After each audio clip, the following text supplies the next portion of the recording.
Good evening, everybody. I hope you guys are doing well.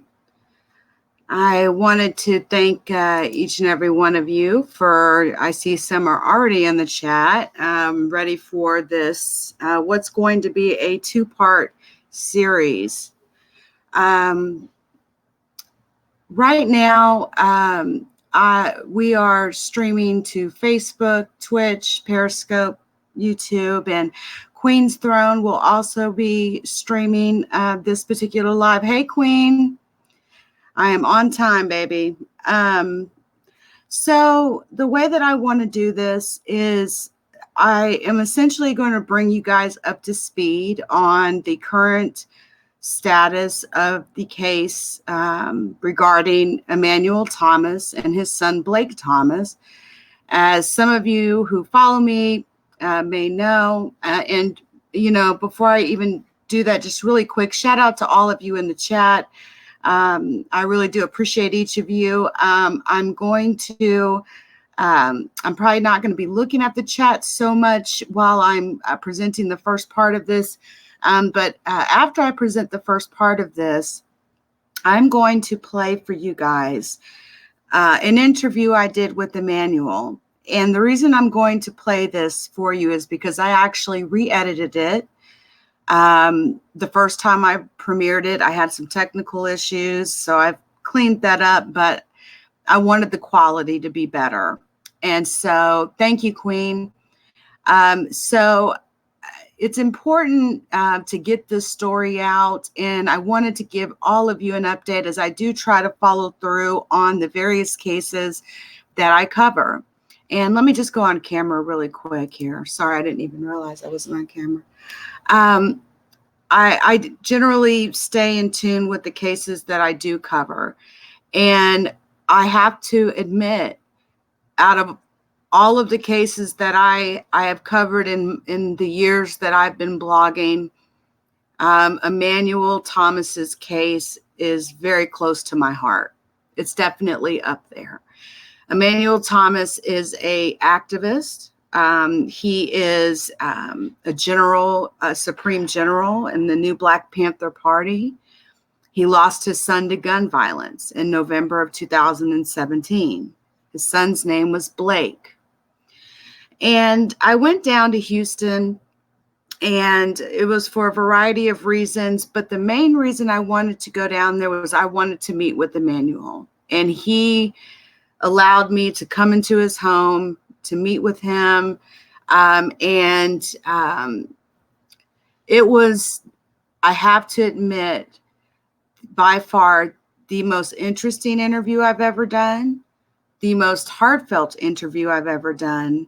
Thank you, Queen, for the super chat. Salute to the royal family in the room and all of the Leak You family, and all the truth terrorists that are in the room as well. And so interviewing Emmanuel, his family first off showed me such hospitality. It was amazing. It was by far the most deepest interview that I have ever did in my entire blogging career. We talked for hours.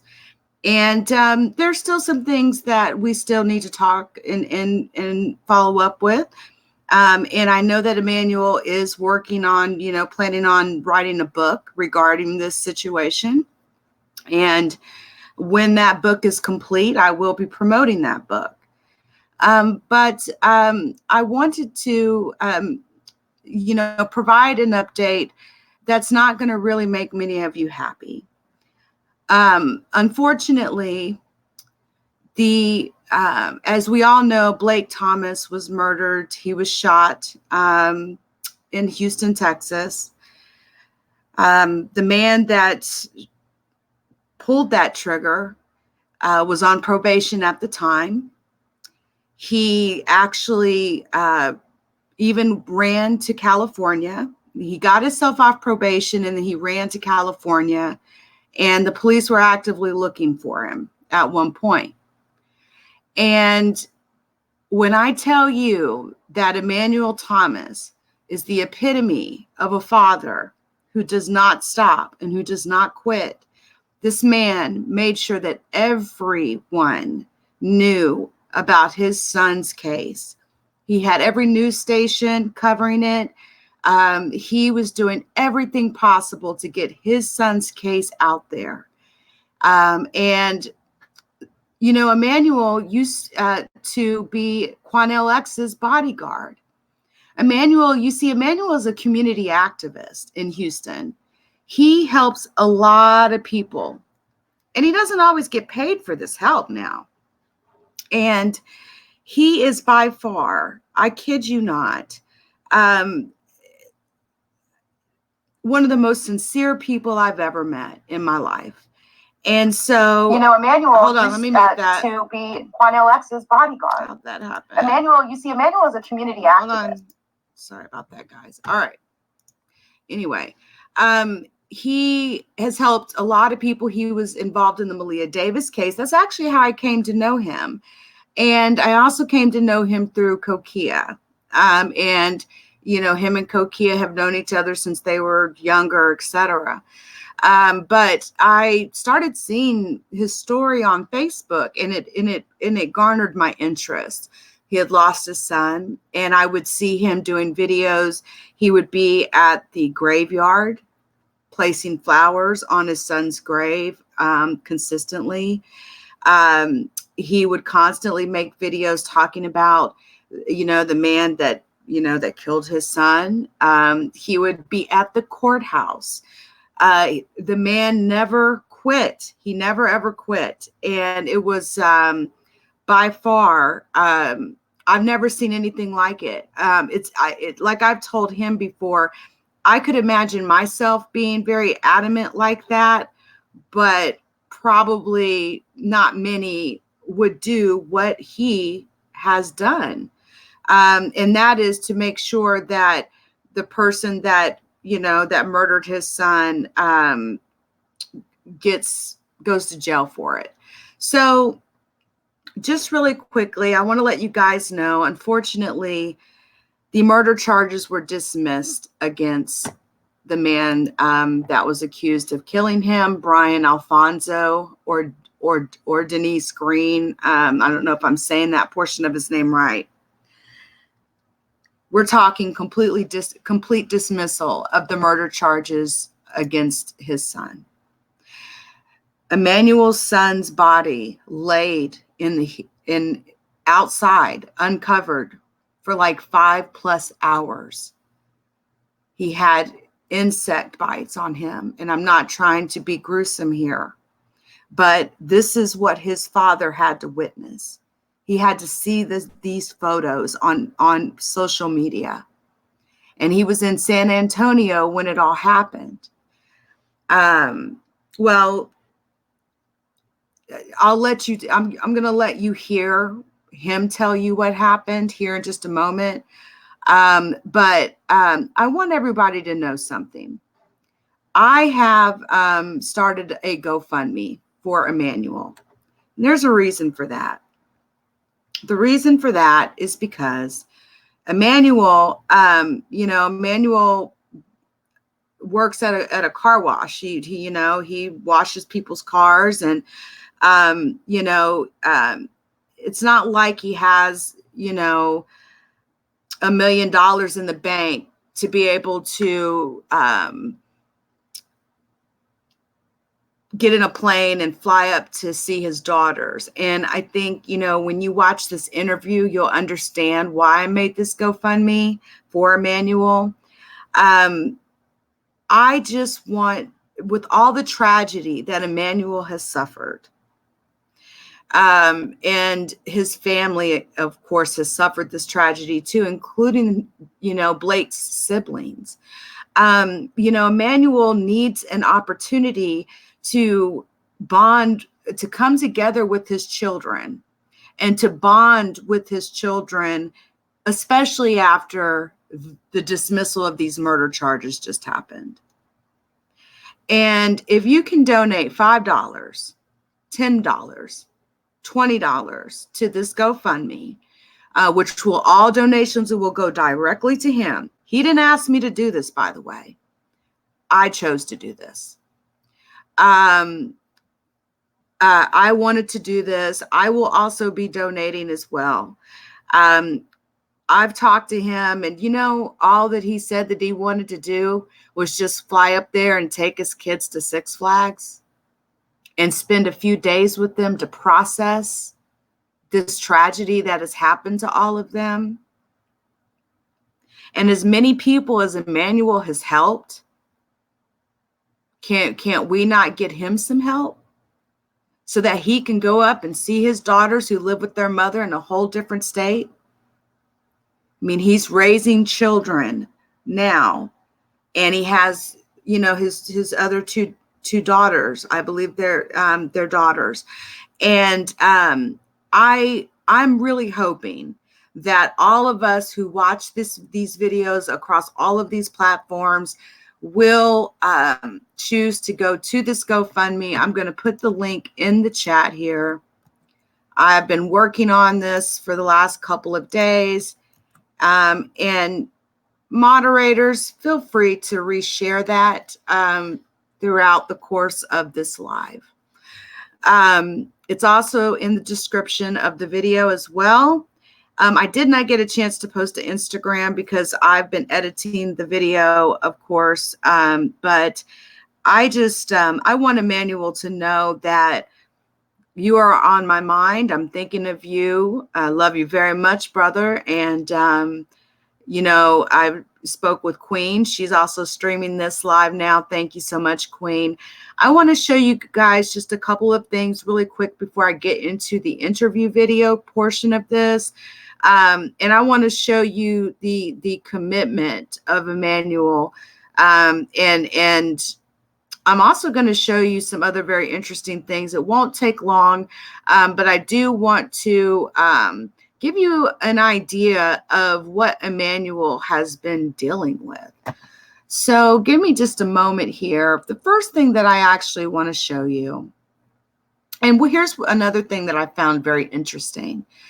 Emmanuel was able to get a lot of people, to get these news articles out, news stations when all of this was going on. But it seems that now that these charges have been dismissed, I wasn't really able to find anything online on any of these news stations about this. It's an outrage to me. This is an outrage.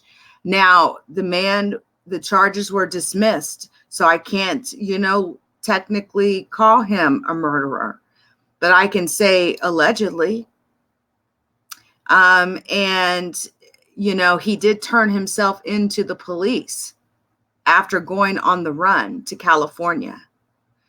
And I can't imagine losing a child, number one. But when I tell you that I've never seen a father or a man so dedicated to getting his son's killer off the streets, I've never seen anything like it. And so salute to you, Emmanuel. Much love to you. I can't imagine how you're feeling right now. And we've talked about this before. There are no words that I can say. But I hope that by sharing this and trying to help as much as possible, it provides some sort of comfort. And if you need anything at all, you know how to reach me. So essentially, Brian's murder charges were dismissed. Again, he was on probation when he committed these crimes, or this crime allegedly, this alleged murder, right? I have to say that legally. But what I want to show you something is I want to show you Brian's record. It's very interesting that a man of this record would essentially have gotten away with this. I can't believe it. And I have to say this, in all honesty, I really, really do believe in karma. I do. And I think it's very important that, Emmanuel, and I think Emmanuel understands this, street justice can't be done in this case, right? Because he has other children to think about. And he's a great dad. I've seen him with his children. He is a fantastic father, let me tell you. His kids were just goo-goo and gaga and all over him. And, you know, it was a really great experience, to be honest with you. So I'm going to show you this really quick. Now, these are court records that I found. I've been doing a lot of digging on this today. I'm going to make this full screen here. And I want you guys to look at something here. It's really interesting. Kind of having a little issue here. Give me a second. Let me kind of make this smaller. There we go. I want you guys to take a look at all of the different various charges that Brian Alfonso Green Ordonez has been, or Brian Alfonso Ordonez Green has had in his life. Like, wow. We're talking, okay, going back to 2014, you know, he's young. He had a criminal non-traffic or whatnot, but you can kind of see escalations of things happening here. He had some various misdemeanors, you know, this is a third charge. He then apparently, you know, I don't know if he got caught with some drugs or whatever the case may be, but he also had to take some alcohol awareness, community service, mandatory, due to, you know, an additional case. Then there's a theft case that he had to deal with. And then, and this was right before, you know, a couple of months before Emmanuel's son was murdered. And then, of course, he has a murder homicide charge. Now, excuse me, he was not acquitted. This was not an acquittal. This was the DA literally dismissed the charges. Now, tomorrow at 9 o'clock, Queen Supreme and myself, we will be interviewing Emmanuel to talk about the latest information on this case. And so I'm going to reserve a lot of, you know, those sorts of questions for that time. But I did want to show you guys this because I thought it was pretty interesting that this man had so much, so many different charges like in the last few years. And I just thought that was like really, really starting to show like an escalation in his behavior. There's even like a reckless driving with possession of marijuana charge. And that's, you know, marijuana is marijuana, right? But, you know, there's just seems to be this escalation of things that are going on in his life. And then it escalated to, you know, to murder, allegedly. So really quick, there's just a few more things that I want to show you really quickly. Give me just a second here. Okay, just checking on something. I want to show you how committed that Emmanuel was in getting his son's killer off the streets. I want to show you just a simple search that I did in Google, right? And just look at this. Literally, look at this. He was so committed. I mean, like he'll tell you, and he's going to tell you in this interview, he never shuts up. He keeps on. He doesn't let it go. He will not let it go. And he did not. And when I tell you that he had all of these news agencies making articles regarding, you know, the death of his son, the murder of his son, and it's not even just that. I've also seen, like I've told you guys before, videos where he has been at the courthouse. He has, did quite a lot in regards to his son. And I'm actually I'm pulling up his videos right now. And I wanted to show you just really quickly a post that he had the other day when this happened. So give me a second. Let me get it and pull it up. I mean, I can't imagine how upset he must be. Sorry, Emmanuel. I know I tagged the heck out of your Facebook page. Sorry about that. Okay, this is what I want to share with you guys really quickly. This is from Emmanuel's Facebook page, and I want to share this with you. And we'll talk to him more tomorrow. Let me make sure I grab the right one. All right. Perfect.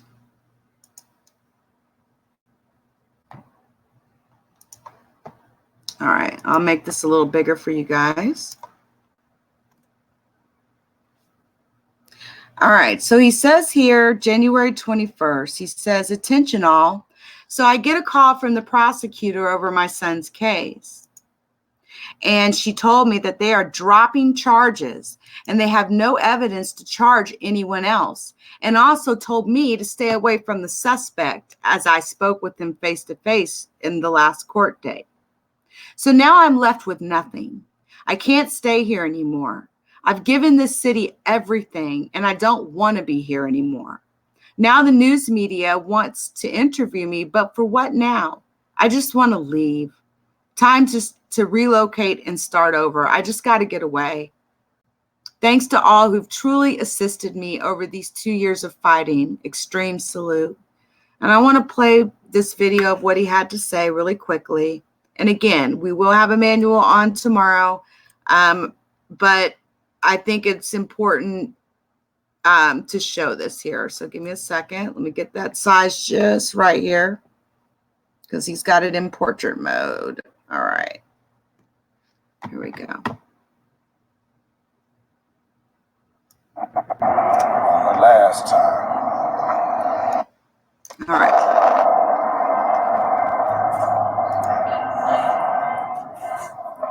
You see, he has the son's shirt on.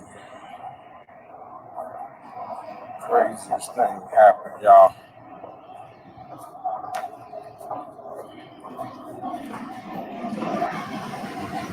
I got a call from the DA's office. Not to call me and let me know about us having our meeting that we were supposed to have. But instead, I was called and told to not approach the suspect in my son's case because I had approached him on the last time. So now they're telling me that they're going to dismiss the charges and they're not pushing forward with anything else. And they're leaving it as an open investigation, as they say. Not leaving any words with me, so I decided I'm going to go ahead and do this interview. Let's do the station. Hold on. How you doing? You? Thomas? How you doing? Doing all right?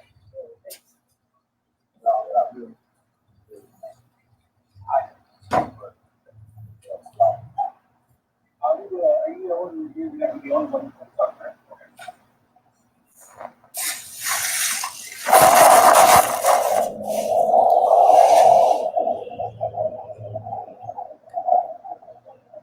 By any chance, you know which you were there in the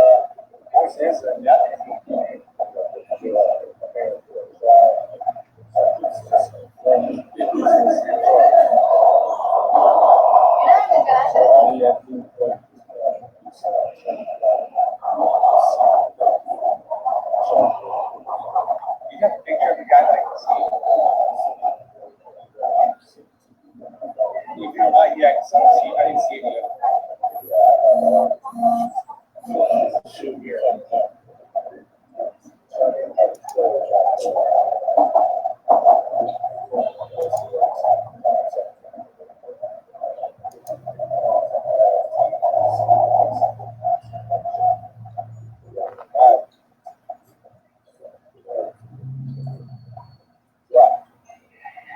So I just like so just take time and just got like 5 minutes.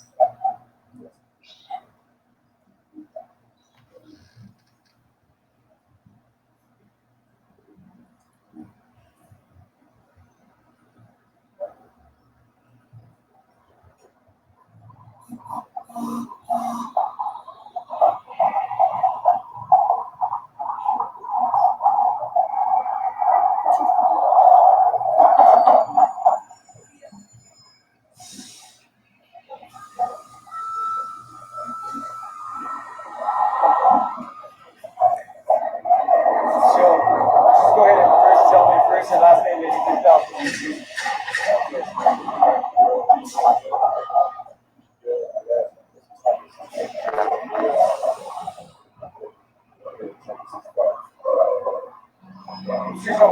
Go ahead and tell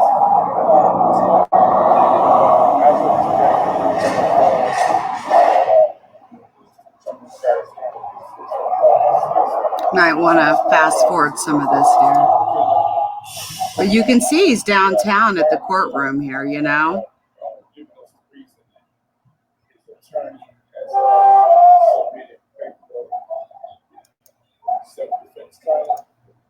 Based on they are all talking to each other about this attorney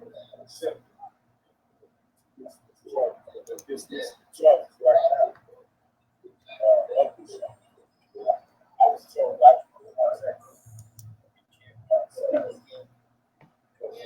last court but they allowed this young man to make on to our amazing after he had been on top 20 most wanted list. We hunted him down for a year, over a year. He turned himself in, given the bomb produced. They finally allowed Just listen real close to what he's saying. I'll turn it up. We're being told is because the district attorneys have accepted his attorney's story of self-defense. And they're just basically not telling me what they need to tell me. And they're allowing this case to happen like no other cases have ever happened. Most of the time, you go out to commit a crime when someone dies in the commission of a felony murder is allowed. They have my son's body. They have all the people that they need, but yet they're not pushing forward. And every time I try to find that important information, I'm basically stonewalled. I'm not learning about anything or having to do anything. But I've seen them do other cases. They just are not here to not someone's case. This is heartbreaking. Used to break my heart because I've seen so much done on others. It's not me, that's for my son. I haven't received any help. I've asked the world help. With this, he's finally developing after 2 years of working hard and being ignored by so many. I've been to city council 17 times and spoken to one of these people to get some kind of assistance. I've spoken to famous people in our city. I've spoken to the politicians. I've even spoken to his attorney. And all of that fighting, they're going to dismiss the charge. They said they're not going to cases aren't going down, so we can't get any more. That's just the way to keep us from going all the details of the case. What I do know is that Asian. So they're here. What I do know is they're not there to do anything. This is just here's his attorney right here. This man is a former judge in Harris County, which is his attorney. He don't get the bow tie. He was a former judge in Harris County. And my son was murdered. I tried to speak to others about this. They're not giving it. So, Uh-oh. how makes you feel about being makes you feel that this is going on? What makes you feel? So I'm going to stop that there because honestly, we'll get a chance to talk to Emmanuel tomorrow. Okay. And he's going to get a chance to tell us how he feels. But I want to go ahead and I just wanted to show you those few little things because we're going to have such a great opportunity to speak with him tomorrow, 9 o'clock, or I'm sorry, 7 p.m. CST, Central Standard Time. We will be ready to go. I'm going to now move forward and I'm going to play a re-edited interview with you guys. And some of you who have not been around, who are not familiar with this case, I want you to watch this interview that I did with Emmanuel. And please, to the moderators in the chat, please continue to share his GoFundMe. I did create it today. Matter of fact, before I do that, let me show this GoFundMe that I actually created for him today. He did not ask me to do this. I did this of my own accord. And also, I only get 30% of the super chats that come in, but any super chats that come in on today's live, I will be donating that to Emmanuel. This is the, let's see here. Let me show you this. So this is the GoFundMe that I set up for Emmanuel. You know, he does have, 3 living children, and 2 of his children, they don't live in the same state as Emmanuel. And so I will be continuing to update this GoFundMe. But, I wanted to do this of my own accord. Like I said, he didn't even ask me. I wanted to do this. So I hope he's not upset that I did this. But I did go ahead and I put some photos here. I basically have told the story of what happened. I have linked to, YouTube videos as well. To kind of have that kind of helps show the story. And I'll probably be changing the thumbnail on one of them because that looks a little confusing, but I'll fix that. But I also, inserted photos of Blake showing, Emmanuel's persistence on trying to get the police and the district attorneys to prosecute this man for the murder of his son. And I also spoke about how much of a community activist that Emmanuel is. Emmanuel has done a lot of community activism in Houston, Texas. He was organizing searches on the Malia Davis case. He's worked on the Jasmine Barnes case. I mean, there's cases I know that he's worked on that I don't even know about. He bodyguarded for Quanell Lex for like 3 years.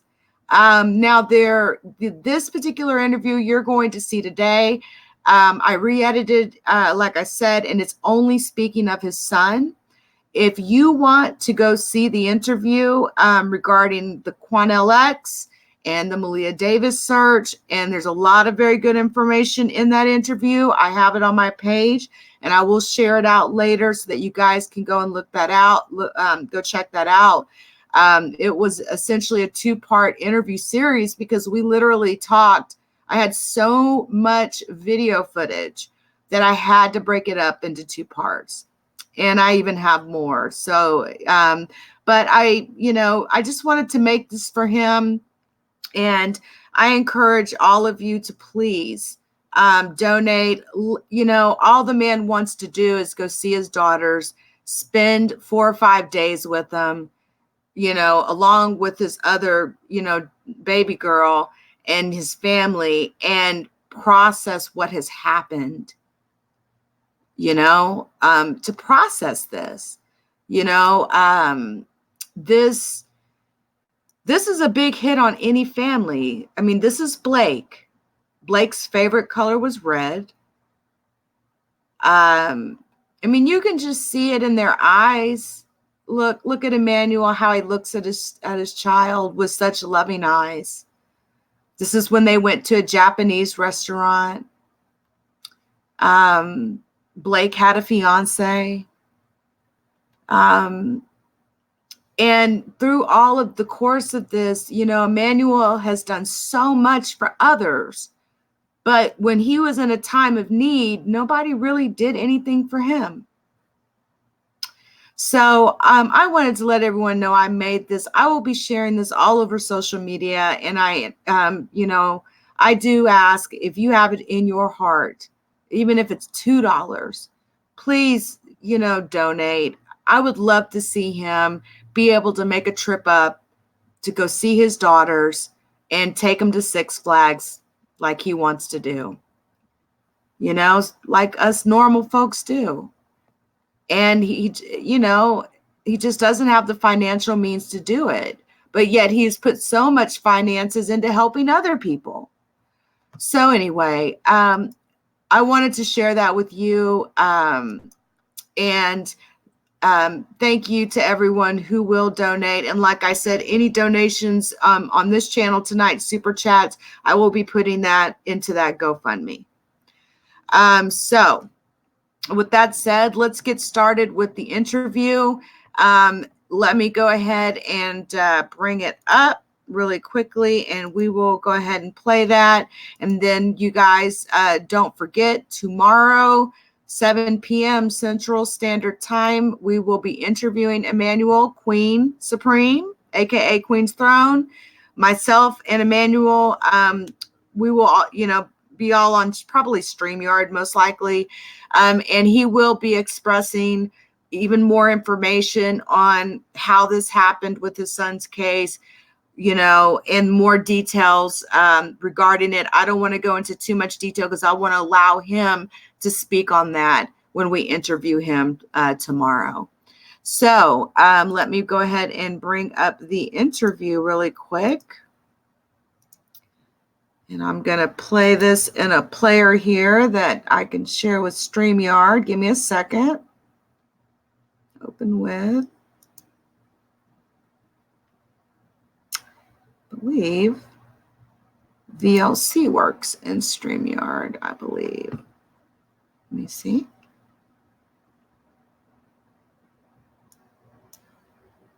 All right, give me a second and let me share this out. And we're going to make sure we've got audio. And if we do have any, actually, no, VLC does not work. Okay, I've got another program I'm going to have to play it in. That's okay. That's okay. Do it in Windows Media Player.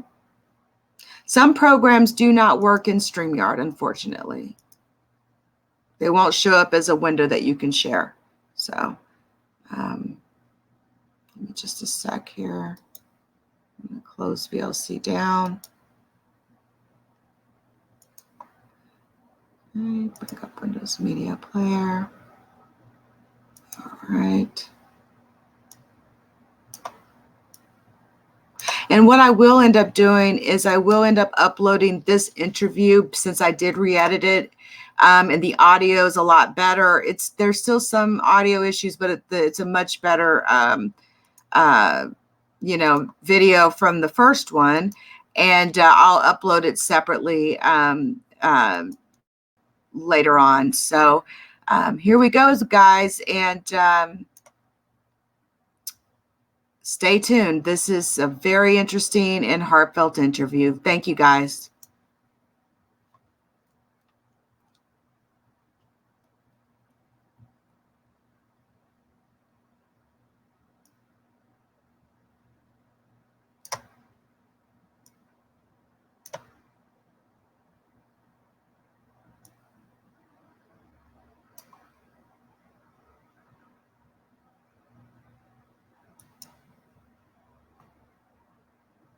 Hold on a second. It's actually making me keep the window up here. Hey everybody, it's Nick with Reiki.com, and I'm sitting here with a very special person that I've gotten the honor to meet, Emmanuel Thomas from Houston, Texas. And he's going to share with us, you know, a part of his life. And it's something I think all of you should hear. And I mean, we're really just going to jump on into this. But I want to say that you lost a son. Your son's name was Blake Thomas. And you have been very vocal about it. And that's how I discovered you on Facebook, watching your videos, and they really touched my heart, honestly. And I spent quite some time watching them before I even reached out to you. And I just want to say, first off, I'm really sorry about your loss and what you've been through. So I really appreciate you sitting down with me and talking about this. And you're welcome to say whatever you want. You can let people know however you feel. This is totally open for you. Who is Emmanuel Thomas? Who is Emmanuel Thomas? I want people to know who you are. Blake's father.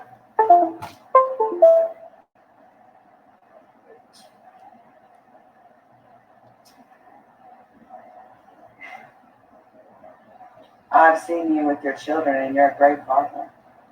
You're an amazing father. I have never seen anyone fight and talk and speak about losing a child the way I've seen it with you.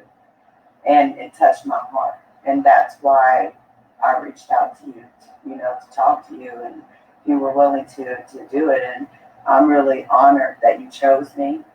And I appreciate that. And I just want you to know that. And so you're Blake's father. You're the father of a beautiful young man, a handsome young man, not beautiful, handsome young man, by the way, which I will be showing a photo with some photos of him. The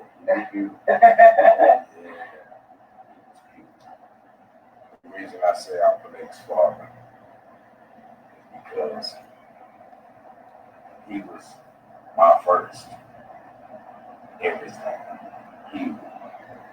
He is my first everything. He taught me everything. And thank you for saying your father bless up what you've seen. Oh, I've seen it with my own eyes. That's why you see that. That's why you believe that. That's why it's because of him that I am like that. Because he was my first teacher. He was my first teacher, And I learned a hell of a lot from him. And that's how I learned to be there for them.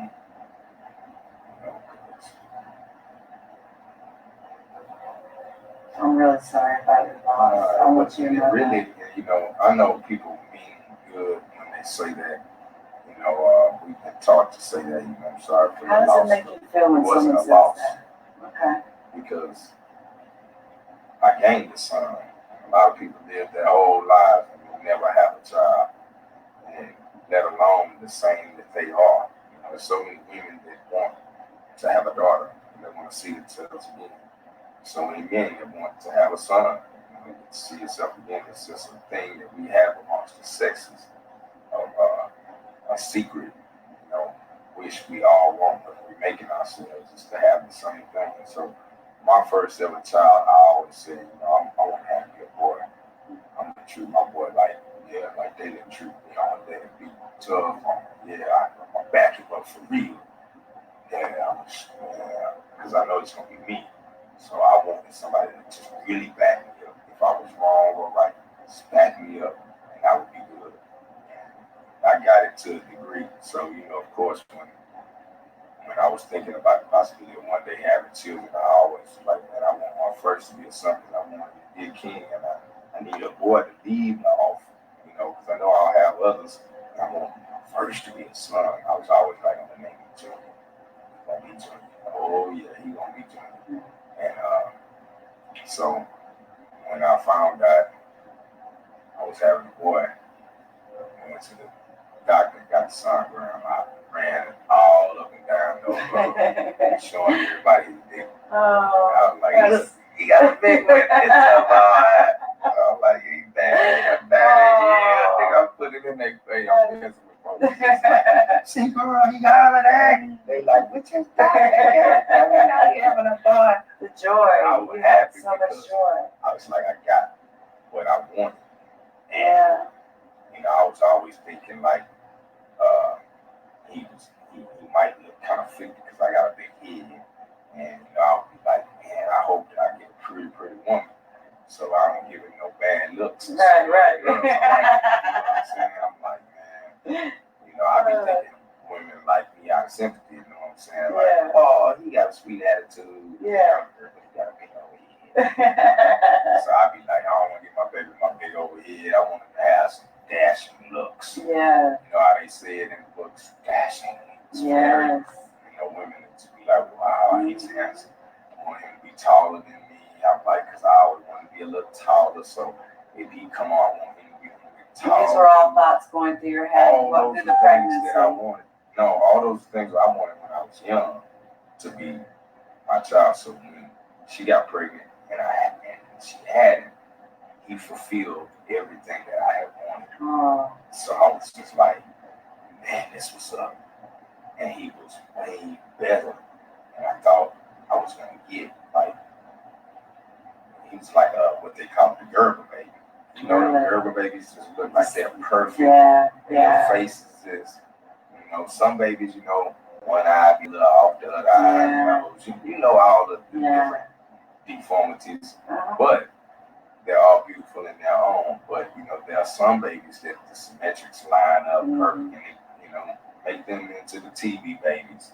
And, you know, I always would see those little Gerber foods and be like, man, I don't know, this little fat baby like that. Yeah. He was, man. He was just like very photogenic. He could smile and you gotta smile at him. You gotta smile. He'd be like, what you laughing at? What's funny? Oh my gosh. What was he like as a kid? As a baby, he was just very strong and active. Like when I would come over in the afternoons, check on him, he just wanted to run and show me stuff. Yeah. You know, and his mama, you know, she'd be like, he need to stop all that running through this house. He don't listen. I'm like, oh, that's mama, but don't worry about it. And at night, it'd be 10, 11 at night, he's supposed to go to sleep. She called me, and you need to come over here because this boy won't go to sleep. I come from off the cut, come in the house, he see me, he ran to the room, come back in there. I sit down, he come in there. Come on, man, grab him. Mama like, he want to show you the room. I'm like, I know what he want. What you want? Come on.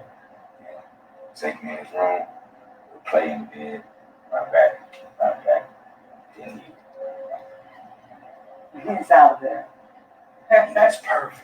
He wasn't no crying baby. He wasn't no whining kid. He was like fun. Like he don't even know I've been gone out there. You act like you just seen me. Yeah. You know, like you just happy. As soon as I come, she would walk down the street to the corner store, and I'd be out there on the block with my homeboys, and I see them coming down the street strolling. You know, everybody on the block knew who that was. They knew that was mine. So don't mess with him. Yeah. Don't mess with his mama or him. Don't bother them. They all knew this because that's how we kept it. So when they were walking, I would always, you know, wear my surroundings, see lines, you know. Like, okay, they walking up to the store. And everybody talking, I would listen. He showed up every time. It's like I saw his eyes. Like we looked at each other. And I'm like, Black eyes. we lock eyes and he would do this in the stroke. And his mama knows she gotta come over there, or I gotta come over there, because he see me over here. He know me amongst all them dudes. He reaching something. Boy, I had to go over there and walk on up the store, walk back. It's like that. So when I went away, that's when I realized I made the worst from the choice. It was my choice, my decision, regardless if I was doing it for financial gain or whatever. You got to think about all the people that are going to be affected. You got to think about the opposite of the good turnout. What's going to be the bad turnout? Who's going to lose in this situation? You're going to gain money, but you're going to lose out on something that's way more important. Life. Those little fucking moments of running in there. Those little moments of running in the room, running through the house, coming over. Me and his mama, we had this thing. I'd be like, man, you know I look mean. And you know I could just be looking at the sun and I could be happy. My happy face sometimes be just, Yeah. and a person that's just seeing me is thinking like, man, that dude be mad or something. He mean mugging. And I'm just like, what's wrong? And they like, so it's kind of like that cute thing, you know what I'm saying? My pop always like that. If everybody see my papa, he look like he always doing this. So I had that look, and so I know that babies reflect what you give them. And so I always knew that if a baby sees something, it's gonna know what it is by what it's seeing. So if it sees a mean face, it's gonna do the same thing. You know, if it sees yelling and all that, it's gonna do the same thing. Yeah, absolutely. And so my rule with me and her, I will come and understanding, so we was gonna treat it right. So I said, we'll never argue in front of her. That's like I would go to rule. Never argue in front of her. If you need to talk, let's talk away from him. Because even if it's not an argument in a bad way, we might be just arguing over what type of clothes we're gonna get in this conversation. If he sees my face and he gets it wrong and he thinks that I'm mad, then he's gonna see the person I'm doing that to. He's gonna see that he's gonna think that I'm being mad at you. And he will learn off of what I teach him that his daddy mad at his mom. Yeah. And he won't even really understand. So right now, I need to cover his mind. Don't even let him see that yet, because he's not understanding that your daddy look mean, but we over here talking about love. Yeah, I just look like this. So until you understand, we're not gonna let him see that. And if we do get mad at each other, we yelling, none of that around him. Because if he hear me raise my voice, he's, I want him to be loved, and I don't want him to hear that, until he understands it. And one time I did it, I was talking to her, and I was like, man, why you got him out here? Why do you even have him out here? Come on, man, he got him out. Mosquitoes will get on him or something like that. Come on, keep him. He heard me just raise my voice a little bit, and he started crying. I was like, nah, man, it's all right. I'm not mad at her, man. No, it's cool. And he calmed back down. So that was something that I would keep.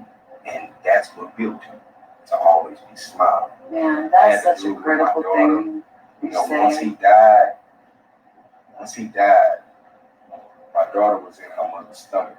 So when she came out, I was still going through it. And a lot of times I would be like this, because I'm constantly thinking about it, and I'd just be pissed off at everything that's happening and not happening.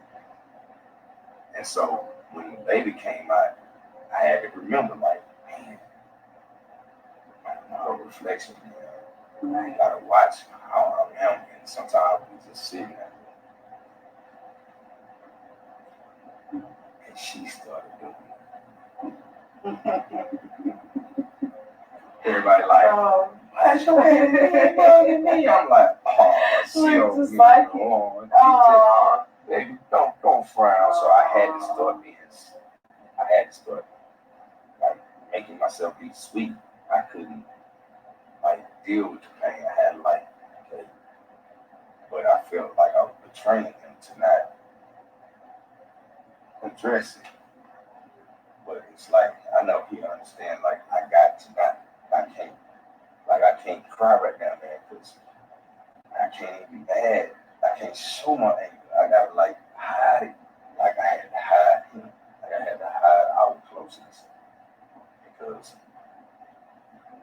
affect other people. You know, Right. jealousy is mama, why you so close to my dad? It's supposed to be. Right. We got a world full of people that get mad at that stuff. Right. And you don't get your dad. He's supposed to. And your mama, she's supposed to. Even if man, you ain't cool, we should still love what you got. I mean, what he has. You know, come on, y'all, we gotta get out of that stuff because it's hurting our baby. I'm so glad So you're I bringing gotta it up. hide my relationship with him. Yeah. But it was that, and so another situation. And so I was like, with her, you know, I gotta play. And I caught myself doing it. And when I saw her do that and they said that, I really had to, okay, baby. Okay, you know you my baby. You daddy, baby. And she stopped frowning. That's why now she smiles. I ain't teasing her. Look at that daddy girl. She's beautiful, by the way. She is she's beautiful. And yes, there is, I've seen Blake's baby photos, and his daughter literally looks just like Blake. Psychic, like what I did for him, I do for her. And so, same way I handle him is the way I have to handle her. And it shows, you know, because now she's not, you know, frowning as much. She's smiling more. She's laughing more like a baby's supposed to. You know, it's not her fault he passed away. She shouldn't have to pay for him passing away, but that's what death brings, is because we'll shut down and everybody else, you know, they won't get us. You know, it's like my baby girls up there in Chicago and Wisconsin. You know, they don't get to get me. Like, you know, everything just kind of altered. It did alter because all my plans I had of us all together. Basically, what you're saying is when this happened, your life completely changed. It stopped. And you know, you hear that in movies. You've seen other people. I help a lot of people like that. So I've seen them and I've heard them and I know it's true with them. I just never experienced it. Right. So I didn't have a reason to stop. Right. And I didn't have a reason to push myself through a stop. You know, I could help others get through theirs with my condolence words, but that's it. But for me to experience it myself, when you really don't want to go, not that you don't want to live, but I'll say as far as me, I didn't want to live because I felt like I failed him. Because I brought him into this world and he didn't get to live out what I felt he was supposed to live out. And so I felt like I didn't have a right to still be here. Wow. So I was willing, you know, for me to go too, you know. I left my only son. So I don't deserve to be here. So I didn't want to do nothing nice, no fun. I don't want to have no fun. I don't even want to have relations. So I'm not bringing no more children into this bullshit. I mean, into this existence for them to be took out like that, man. And this is the pain that you went through after this happened. I didn't want to be there no more. Right. Like I didn't want him to be in a box and I'm up here walking around. Like everything he do is my responsibility. So I didn't want that. I felt like I slipped. I didn't get there. I didn't save him. So I didn't have the right to keep on continuing living life and enjoying life. Before he passed, I was living and loving and enjoying it and planning for all of them to get together, events and all the stuff we got planned for the rest of our lives. And when he gone, that stops everything. Like the plans don't work no more without him. And that's how it made life. It made life like, well, yeah, we was gonna go to the beach with everybody. There is no more everybody, so we're not going to the beach. You know, that's how it felt. But then I had to check myself, like they don't deserve it, and that's what the hard part is that you don't want to be here, but you have others you have to be here for. If I leave y'all, then I'm gonna cause some trauma to y'all mentally.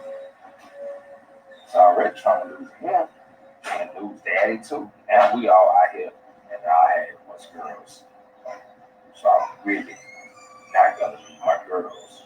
So I was in a position like, man, that is real throw hand to throw to me, man. I mean, that's a real, like, you want to go, but you can't. You ain't gonna leave them. So you're gonna deal with it. Yeah, you're gonna deal with it the worst way because you know you can't. No, live with my girls. Nope.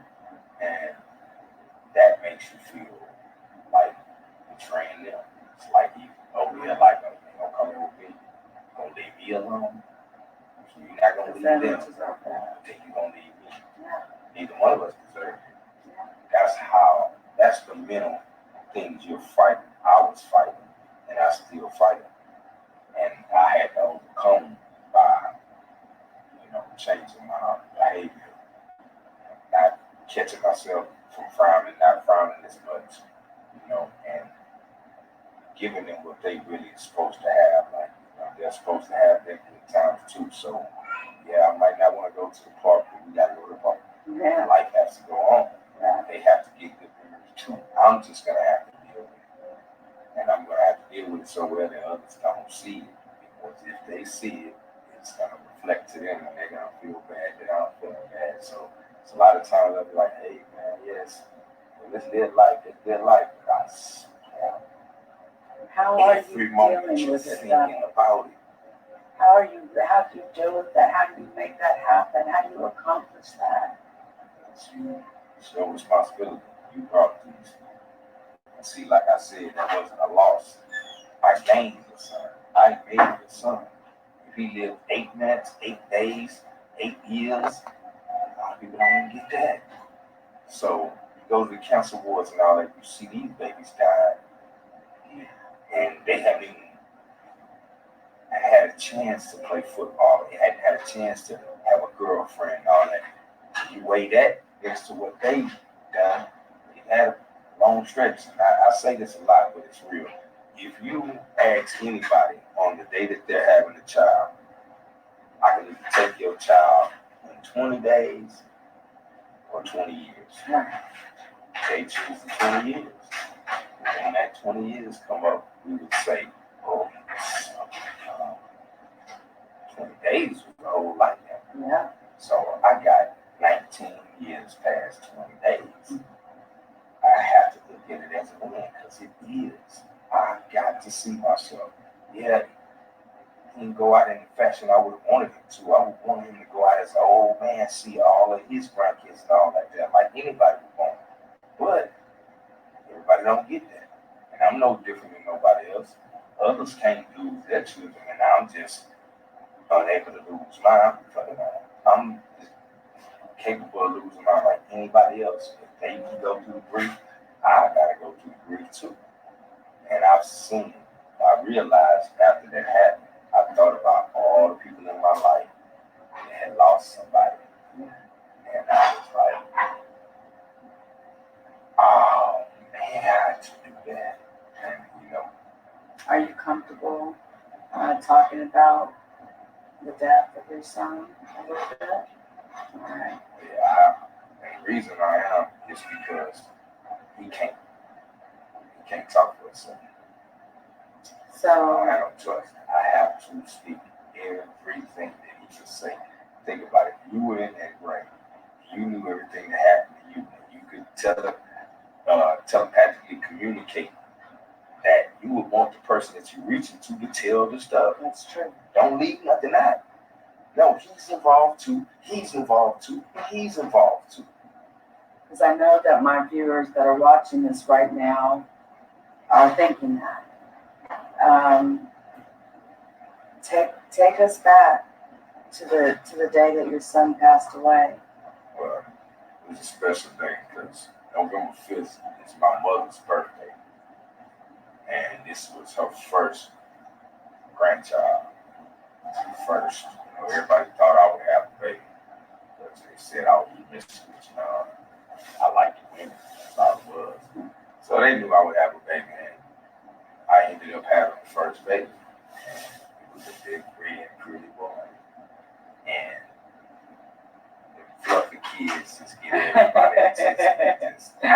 he got rid of all his kids. So it was perfect for everybody else. You know, because you had a pretty photogenic baby. This is my nephew. Everybody wanted it. And so my mama, she really loved me. You know, she up there in Baltimore. You know, be more one love, y'all. Yeah, shout out to Baltimore. Really, I was born out there myself. I love it. And I went down there, man. I swear I gotta go back, man. Yeah. I love it, man, but it's real up there. But she, you know, she lives up there. She had a house up there, and she would bring him up there all the time. Wow. Like From here? yeah, from Houston. She would climb up there.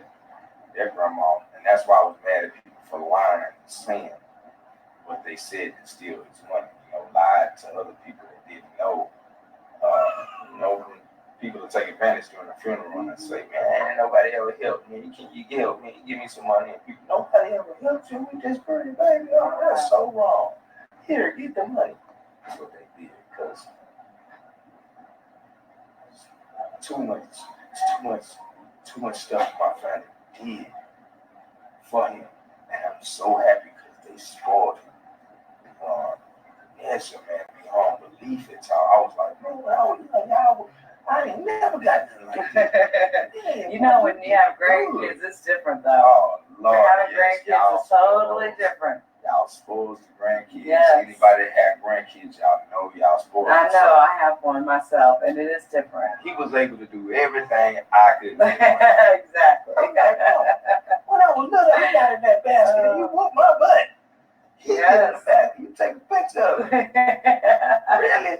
Oh, he's so cute. Oh, That's my black. that's it. He You could can't have do no what he wrong. wanted. No wrong. He had free range, and then he was a good boy. He was a man, boy. He wasn't no weak little push around. He was kind of, yeah, Daddy, I'm protecting him all. I got it, Nana. I'll take it, Nana. I'll do it, Nana. He in the water. Yeah. So she loved that. Yeah. All coming, man.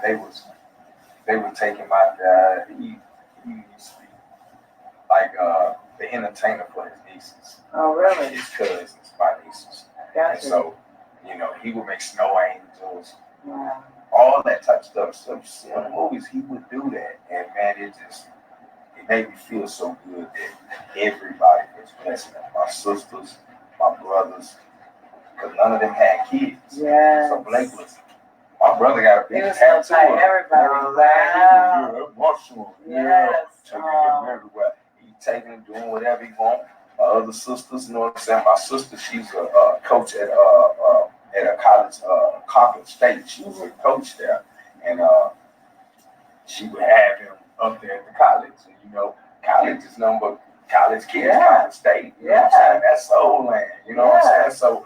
They loving on the black king. They loving on him, you know. Yes. So everybody just, you know, he just attracted love, and he had a good spirit. Like, yeah.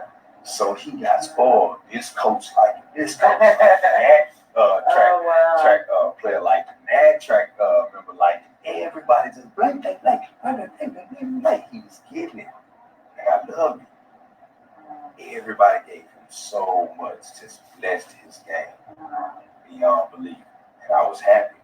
And that's why I said it wasn't a loss, it was a game. Because if I had to go back in life and they told me, well, you can have him forever, but he won't get none of the stuff he got before, I wouldn't redo it. Because that was perfect. That's why I get mad when anybody lies on all those people that did it, because you're lying on my mama, my daddy, his cousins, his brothers, my brothers and sisters. I mean, you know, my brothers and sisters, his uncles and aunties. You're lying on his teachers.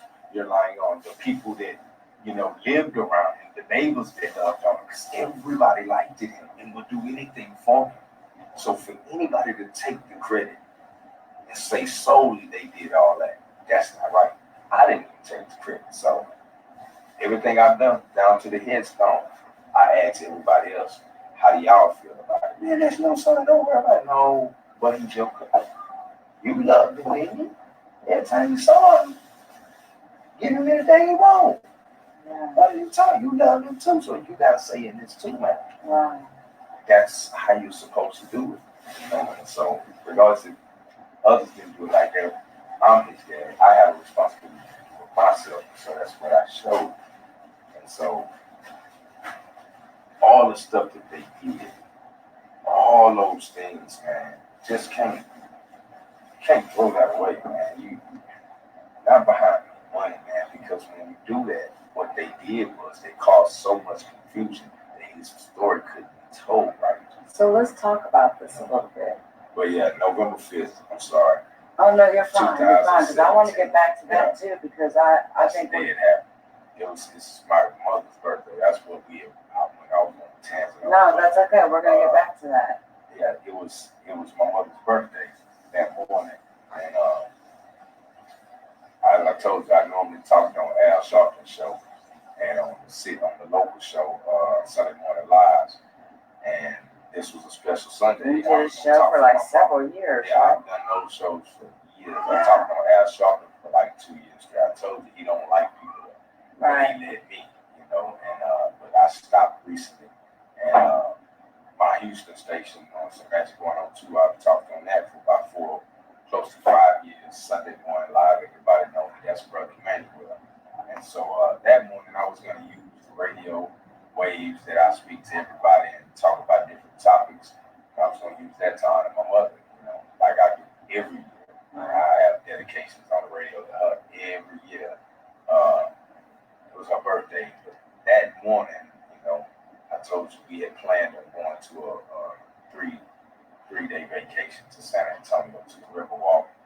My family wanted me to stop helping everybody and just take a vacation, relax a little bit. Yeah. And I didn't want to, but I was being forced, so I did it. And yeah, so that morning we were planning on going to San Antonio. It's my mother's birthday. And when I came outside, as soon as I walked outside, I hit my stairs. I heard 2 gunshots.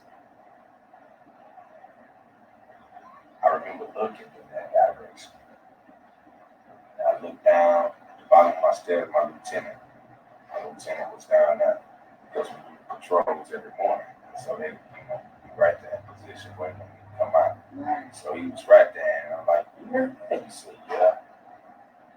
I was like, you said it was in the morning? It was in the morning. It was about 9:50 in the morning. It was right before 10 o'clock. And I was like, ain't no firecrackers. And I hope nobody on dumb shit. Right. And I was just about to come on, let's go over and check it, like we normally do. But I thought about it like, damn, I'm gonna go out. If I say it right now, they're gonna trip out like, you just don't want to go. But I'm like, man, you just heard the gunshots. I gotta go and check them out. Yeah. That's how we've been doing. Yeah. That's how we stop problems. So that day, I left it to my lieutenant. I was like, I gotta go, man. You go check it out. Make sure it ain't nothing but nobody just playing with their guns. Right. Make sure it ain't nothing dangerous. If it is, handle it, man. I got it. So we went, and I turned my phone off so that nobody could call me, so that I wouldn't be bothered. People call me for all types of problems, and I'd be helping, and that'll lead into something. And I'd be gone. You were going on vacation? I was on vacation. I was supposed to be. We had already paid for the hotel. We bought a 5-package deal. So it's like all of the attractions right around the river, Ripley's, all those other things. We had it up. We went through the haunted house and all that. So when we got down there, and I have those pictures of that day. I have never posted them.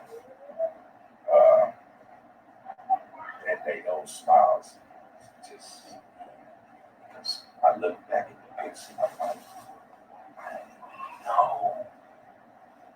He was like trying to tell me. My son was trying to tell me. And I'm looking at those pictures of that day I was there. And I'm looking at myself like, did I show any sign that I was discomforted?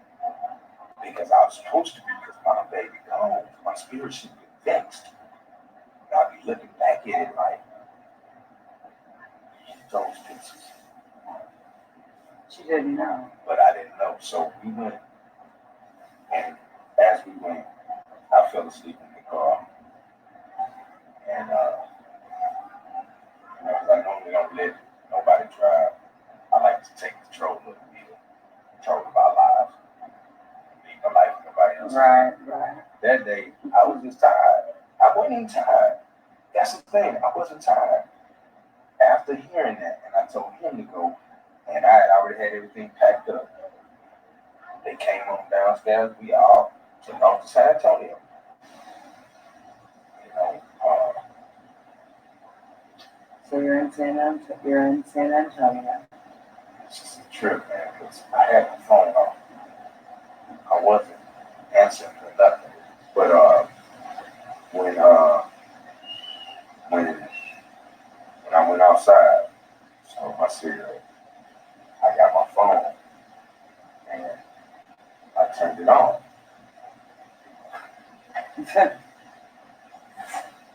First, as soon as the phone came back on, I'm like, and it's my son's Beyonce's mother. So this time she was like, Johnson, what kind you look? Have you talked to Blake? And I was like, no, man, wasn't happening. So what, did you just see like a bunch of missed calls from her? No, I didn't see no. We want to change. As soon as the phone came on, lights and finally comes up, it was a phone call coming. Got it. And I was like, it's natural. I was like, yeah. And I was like, Emmanuel, have you talked to Blake? And I was like, no, man, I want my baby in there. Because she always complains. Hell, we're hard, man. Y'all ain't got talking like that. He ain't that crazy. He ain't crazy. You know, you need to get out there. Leave him alone. How am I getting there? So I'm thinking there's another one in the car. Right. You feel what I'm saying? I'm like, oh, man, what my boy can get down this out thing happened. Now, that's shot. Now he at the hospital. Accident.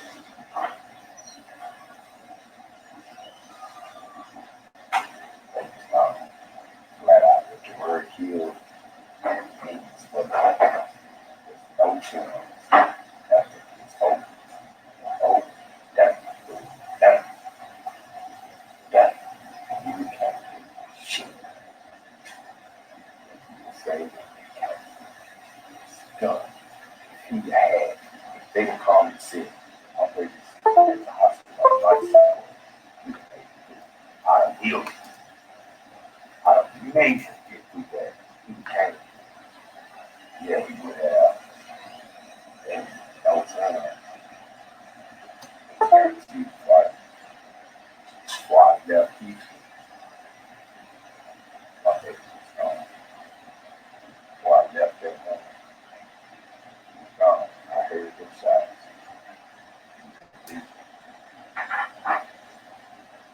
And anyway, so she told me that, and I'm like, what? I'm surprised you didn't go into, I'm sure you went into shock. Well, everybody, when they go back and they listen to see videos from November 5th, November 6th, you'll hear my voice sound very funny. It's like that. Because I screamed it. This guy, I yelled. I like, you know how they say, like, and it's kind of crazy. It's like I want to yell at my people up there, like, yeah, y'all let that happen. Y'all don't tell me about it like nobody. No, oh, that's not fucking right. Like I wanted him to dig it.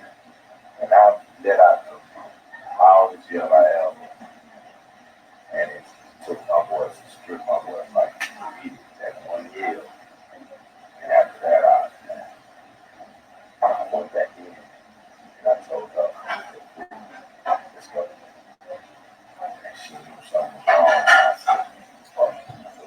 Wait a minute. Do you know any details at all at this point? And they were standing there waiting on the food, and I was just like, is it ready? Is it ready? We gotta go. She's pregnant, so I didn't want to drop the load. I'm just like, something happened. Hold on, guys. What the hell happened?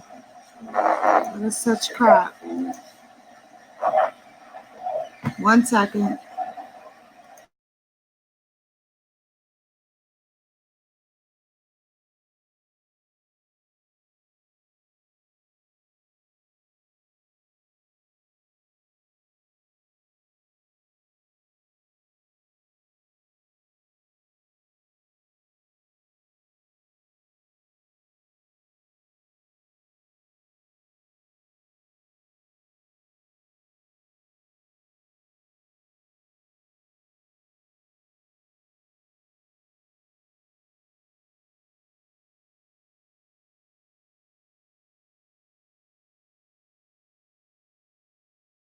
Okay, I am not sure what happened there. That was really, really weird. But stand by. I will restart it at the same spot. That was really strange. It seems like every time I try to play this video, I have technical issues, but at least the quality is much better than before. So let me redo this here. That was really weird. Hold on a second. And I will start it off where it was.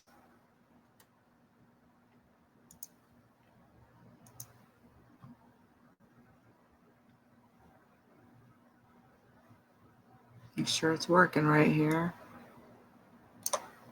Okay.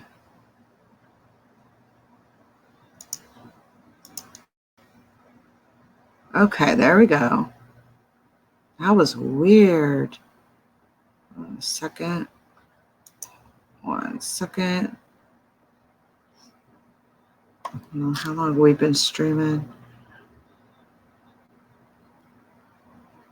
1:22. Okay. All right. I got you guys. Hey everybody, it's Nick with Reiki.com, and I'm sitting here with a very special. That you would come to me. So that statement y'all made to the cops, that's when I knew it was more than that. For y'all don't lie. Yeah. If my son was really doing something that's threatening you, tell the truth about it. Right. But you saying you don't know his friend, that's a lie in itself that tells me y'all are in it for more than what we see. So he lied to the cops and said he was there to pick up some weed. And when you say drugs of any kind in a situation, that makes the laws not work on it. Deal with that. That's what I do. I'm not leaving that. I'm going to be here for people.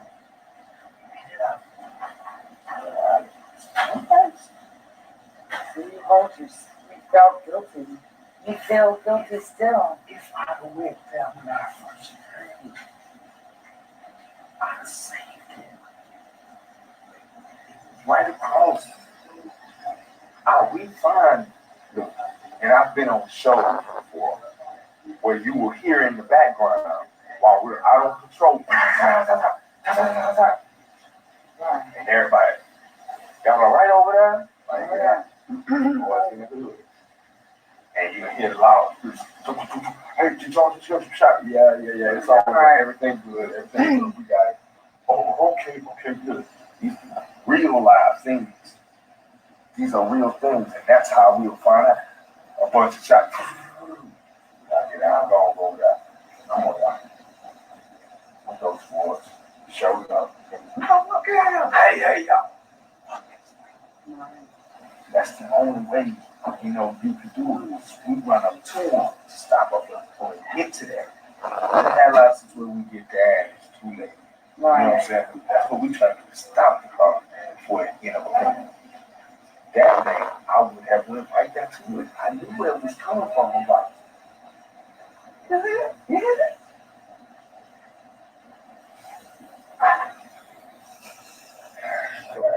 Because people want to know what happened and Did the person get captured? When I made it back and I found out everything, basically the guy got caught on camera, but they were not able to pick him up, and they didn't try to pick him up later. But the guy came over to the apartments. My son was with his friend, and his friend was coming to meet with the guy. My son was just supposed to, be with his own boy, and we got over there. Whatever happened between the friend and the boy that killed my son in the car led to my son being killed. He was outside of the car. He was just the person's there with you. His friend and the guy were in the car. They were having a problem, and the problem spilled over to my son outside of the car. And that's why, when I found out that the guy shot my son twice. 2 times is overkill. You know when you shoot, it ain't an accidental shot, it ain't a self-defense shot. Self-defense shot is one shot you can run 3 feet away from. 2 shots in a specific area, partnership. And they shot him in his chest twice from the car. And yeah, it took him 9 months, so I kept calling.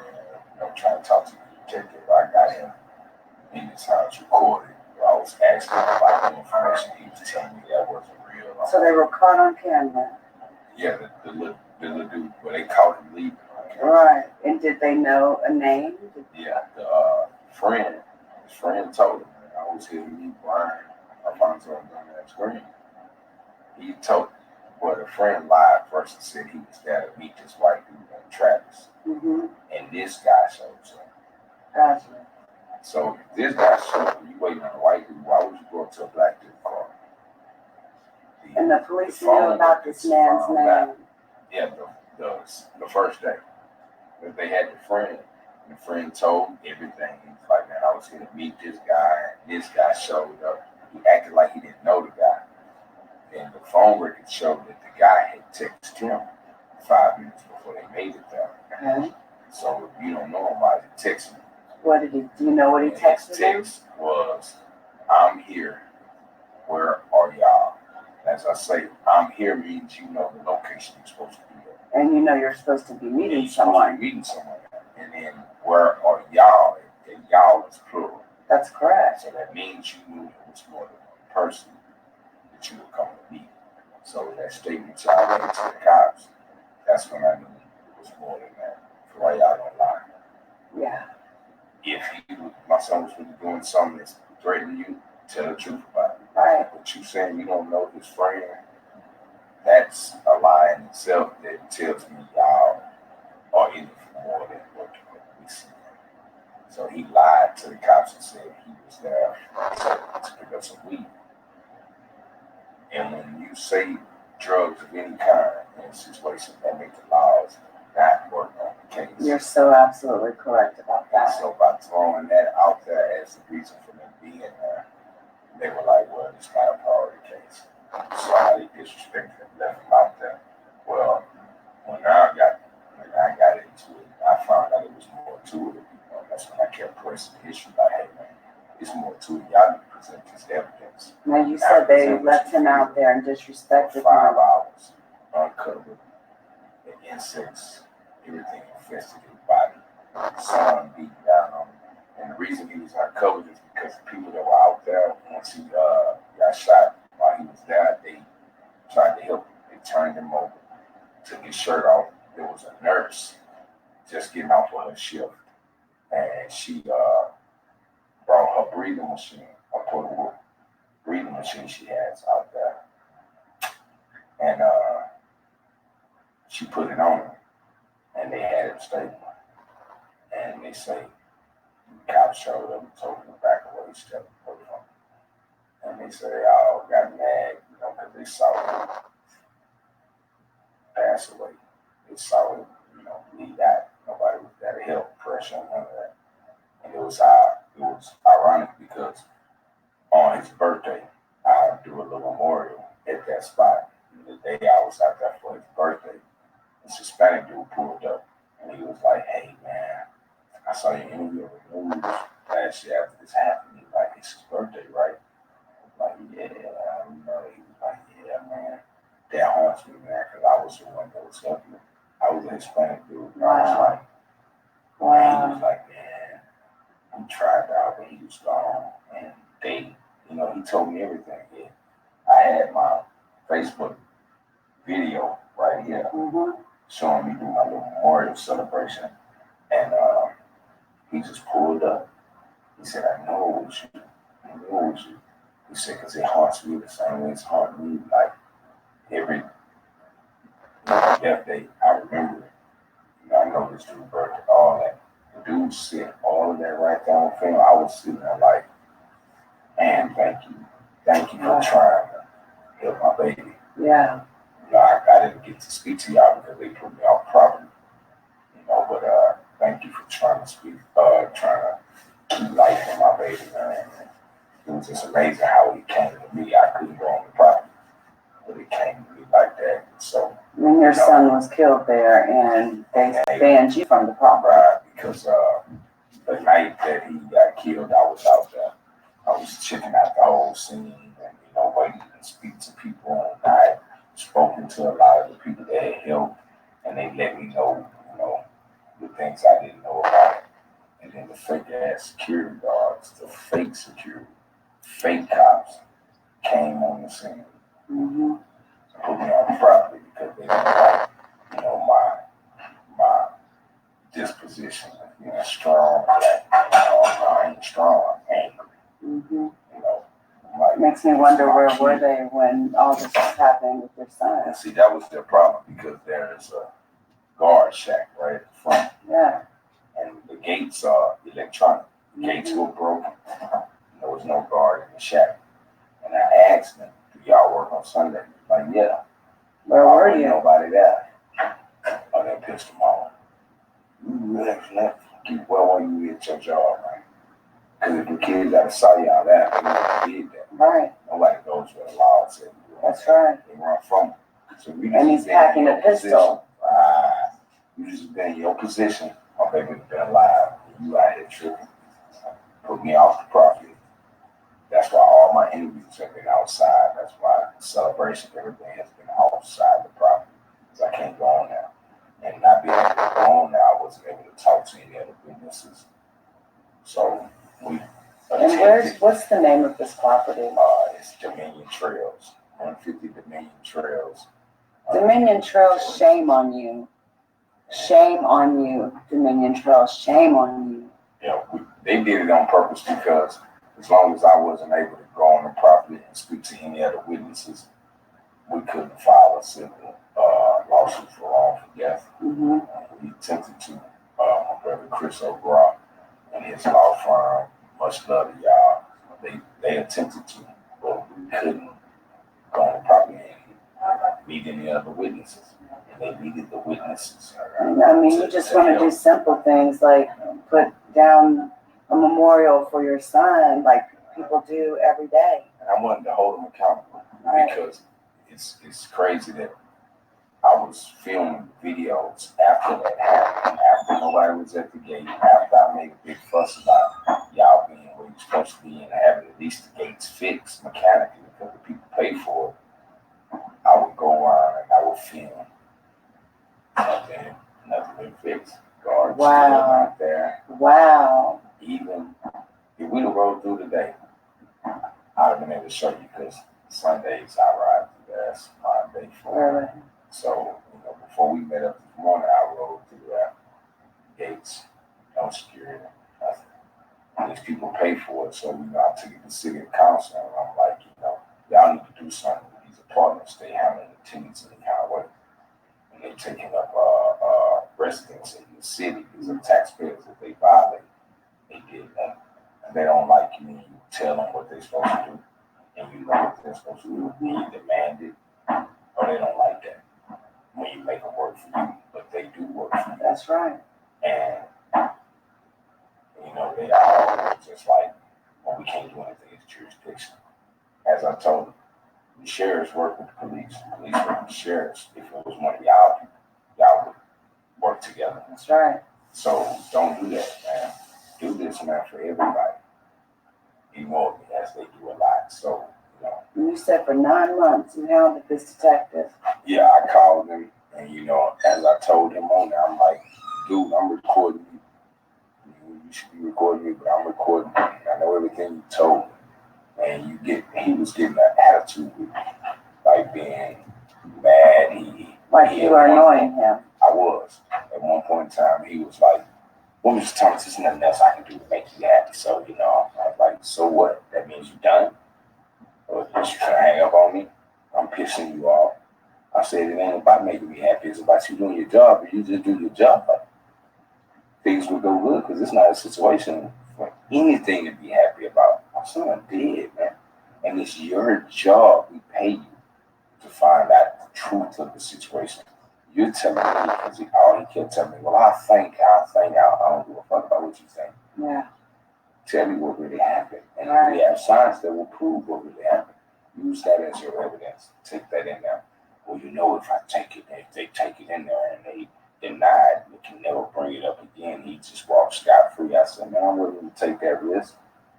What was so special about this guy that they wouldn't arrest him? I don't know, but this young man was able to, and this is the crazy thing, y'all. He was on probation when he killed my son.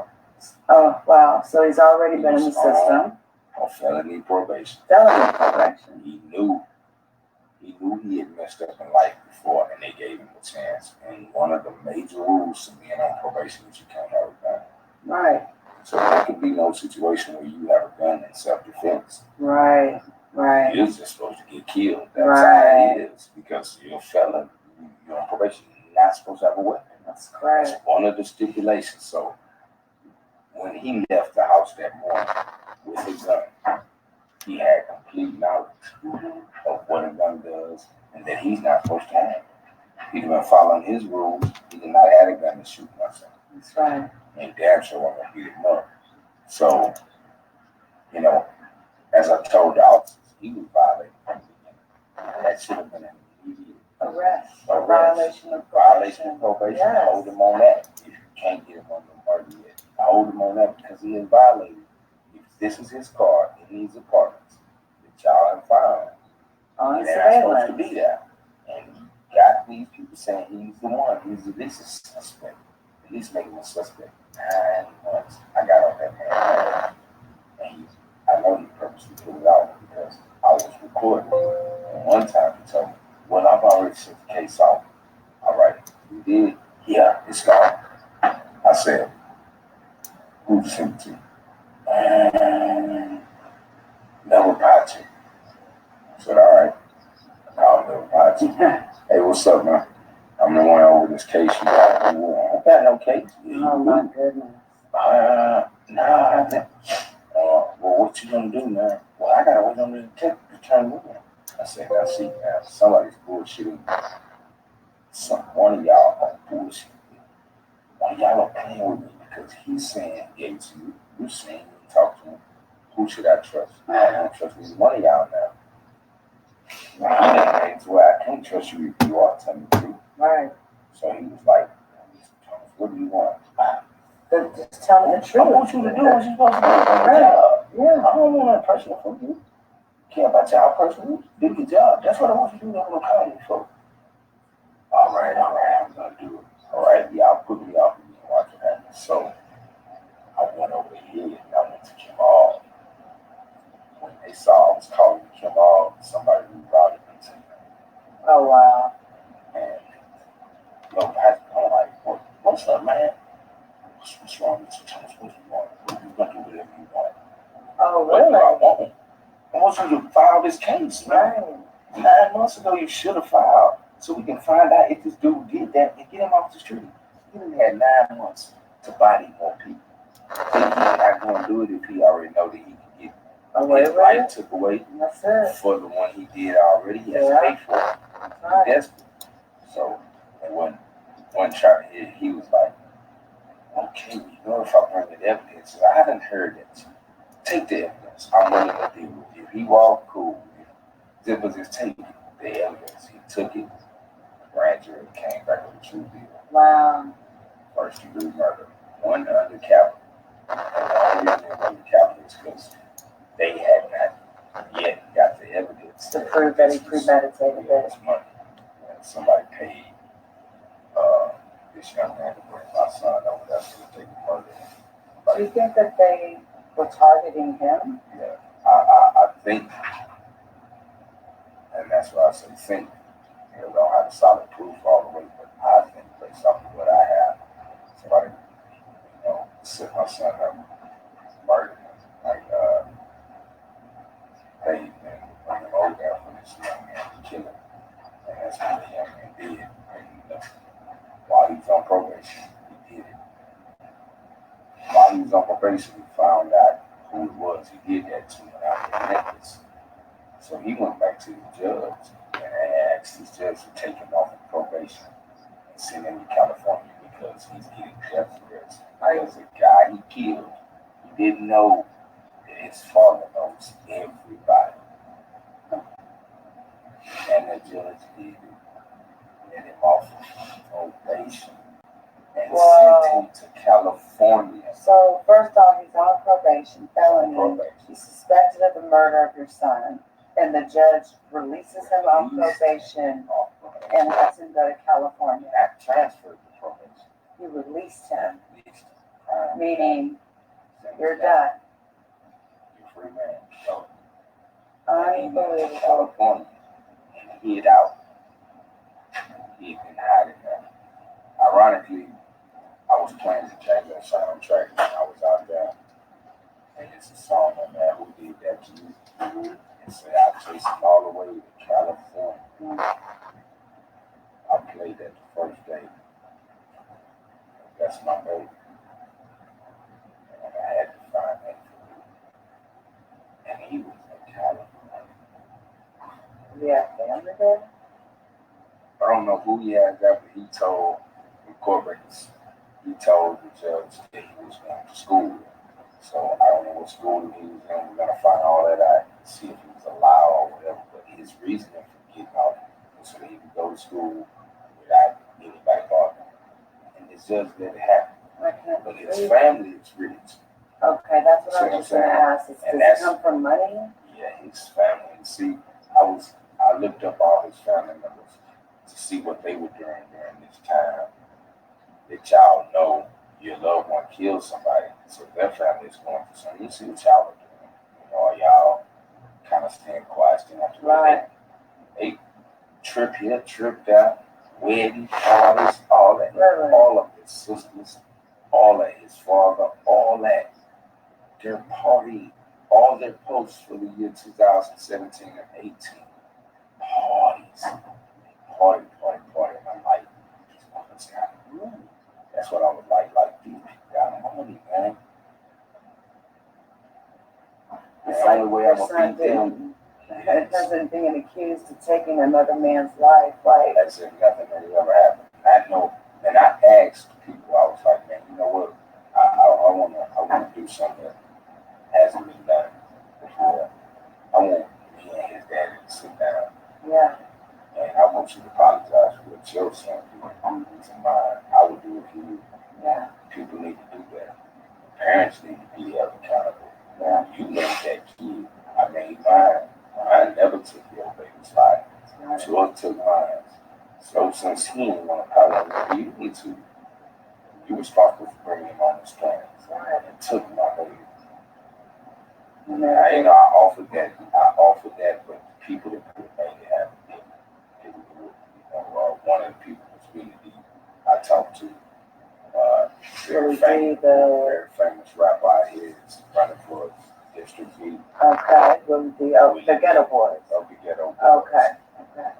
We talked, over the phone at times. And, when we first met, we talked for about an hour. I have that power of people, our conversations is going on. He's got to tell them everything, Oh, yeah. So he sat there and listened to me, said he was going to help.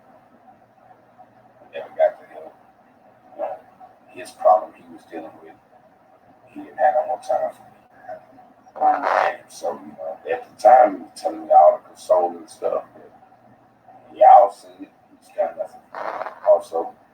And so, you know, I was just like, I mean, you bring up a good point. After this happened and while you were going through this, well, let me finish this up. He was arrested, the man in California. No. He wasn't arrested in California. See, when we found out where he was at in California, I told the authorities for them to go get him. Gotcha. And, you know, they wouldn't go get him. And I was like, what's taking so long? And I finally found him. I know where he's at. Right. You know, and he's not turning himself in, so you're going to go get him. But you won't do this for my son, so nobody moved. I went back down to City Hall. Oh, y'all who help? Oh my God.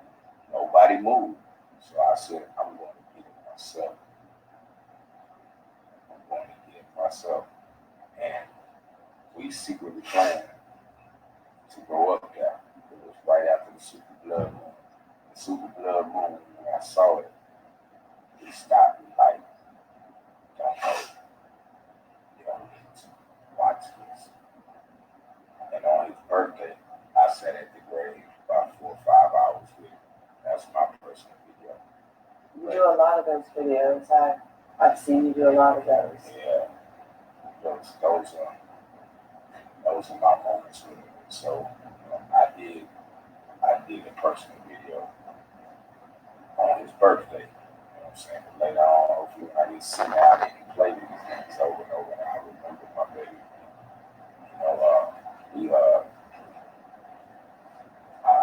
I didn't do no live. Like I didn't show nobody live. You know what I'm saying? I mean, I didn't do a live. You know, I didn't show nobody video. It was just me and his moment. I lit him up with fat cigar and all that.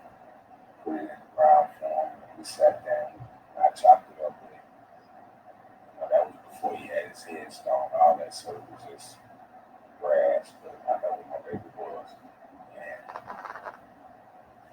I was sitting there and I was like, man, this is taking too long. I ain't no slave kid, so I'm not going to go out and get you. Dude. You're going to turn yourself in for what you did.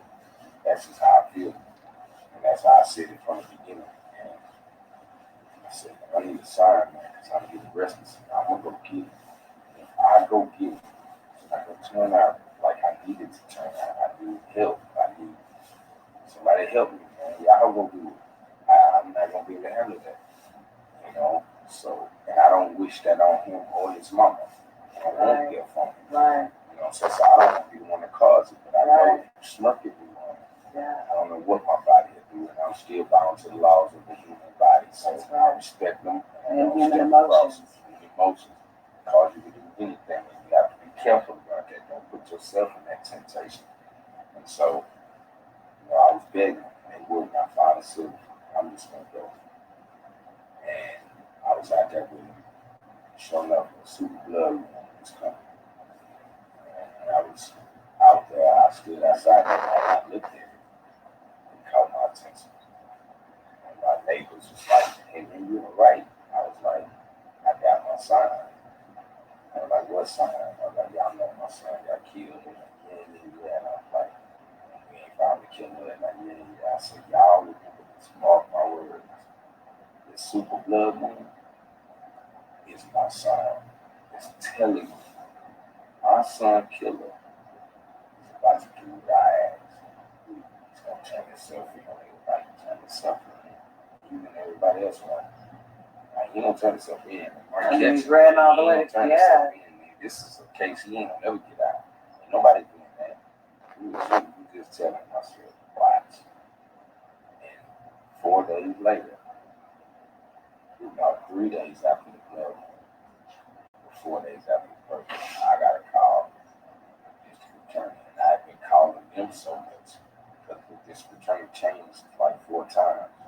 I've met each one of them as they tell, oh, it's a new one, how you doing? I'm such and such, yeah, that's my son, and this is the case, and yeah, you need to get on top of it. Did any of them know about you when they changed? Like, did they, one district attorney who left tell the next one that came in about you? Because I had to retell the whole thing. Hey, like, what? And I'm like, did they tell you about the friend? And they're like, okay, well, this is what happened. I don't care. I will tell you over and over and over again because I'm not going to get tired of telling you what happened to him because it's not going to change. It happened. He's not gonna change. There ain't gonna be no time ever where it took back. So he turned himself in. And he turned himself in. They called me and they told me first. They told me if he turned himself in, we're gonna call him. Somebody called me before and was like, "Hey, the guy turned himself in," and I was like, "What?" Are you willing to say his name? Yeah, Brian Green. They were like, Brian Green. Brian Alfonso Adonis Green. He said, Brian turned himself in or he's in custody. And I was like, what? And the whole family started cheering. I was like, y'all calm down. We don't got no proof of this. They just said something. And I called the district attorney. Is this man in custody? Like, nope.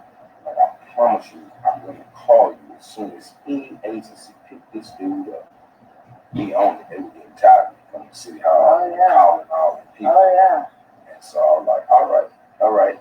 Sure enough, I thank you. They called me first and told me, Mr. Thomas, Brian Alfonso of Bonnet Green has just walked into the sheriff's building downtown Houston with his attorney. Wow. On his own. He turned himself in. So he came with his attorney. Oh, yeah, he came. He already lawyered up. Right. Which He had means- lawyered up from the beginning. So he wasn't talking. So have they been able to even interrogate him? When we found his car, the second day, when they found his car, they had his car impounded.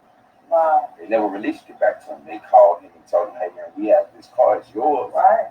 We need to talk to you about murder. He had his attorney call, and the attorney called the detective and told him, if you have any questions, talk to me. And how old is this young man? At that time, he was 20. Now he's 22. So what job would he have to hire an attorney? Thank you. His family has it. Exactly. And that's why I was trying to combat money. Yeah. Like, okay, well, shit, I'll get a private investigator. I'll find out everything, but I couldn't beat their money. And So they that's got something. a good lawyer, baby. I have to tell you, his lawyer, now watch this. His lawyer, see Nipsey Hussle, his lawyer is a former judge in Harris County, Mark Christopher Carter, just left office in January. Of this year. Everybody knows I was very, very strong in Oh my the God. wave vote. So I got a lot of people voted out of their offices. I promoted hard, like go vote. Whoever y'all want. But he has relationships and connections. He was a judge during the time this man is running. He's on the bench in Harris County. He leaves the bench January. He's his attorney in February. An old judge of our town, and he comes in, and guess what he did? My client would like to turn himself in.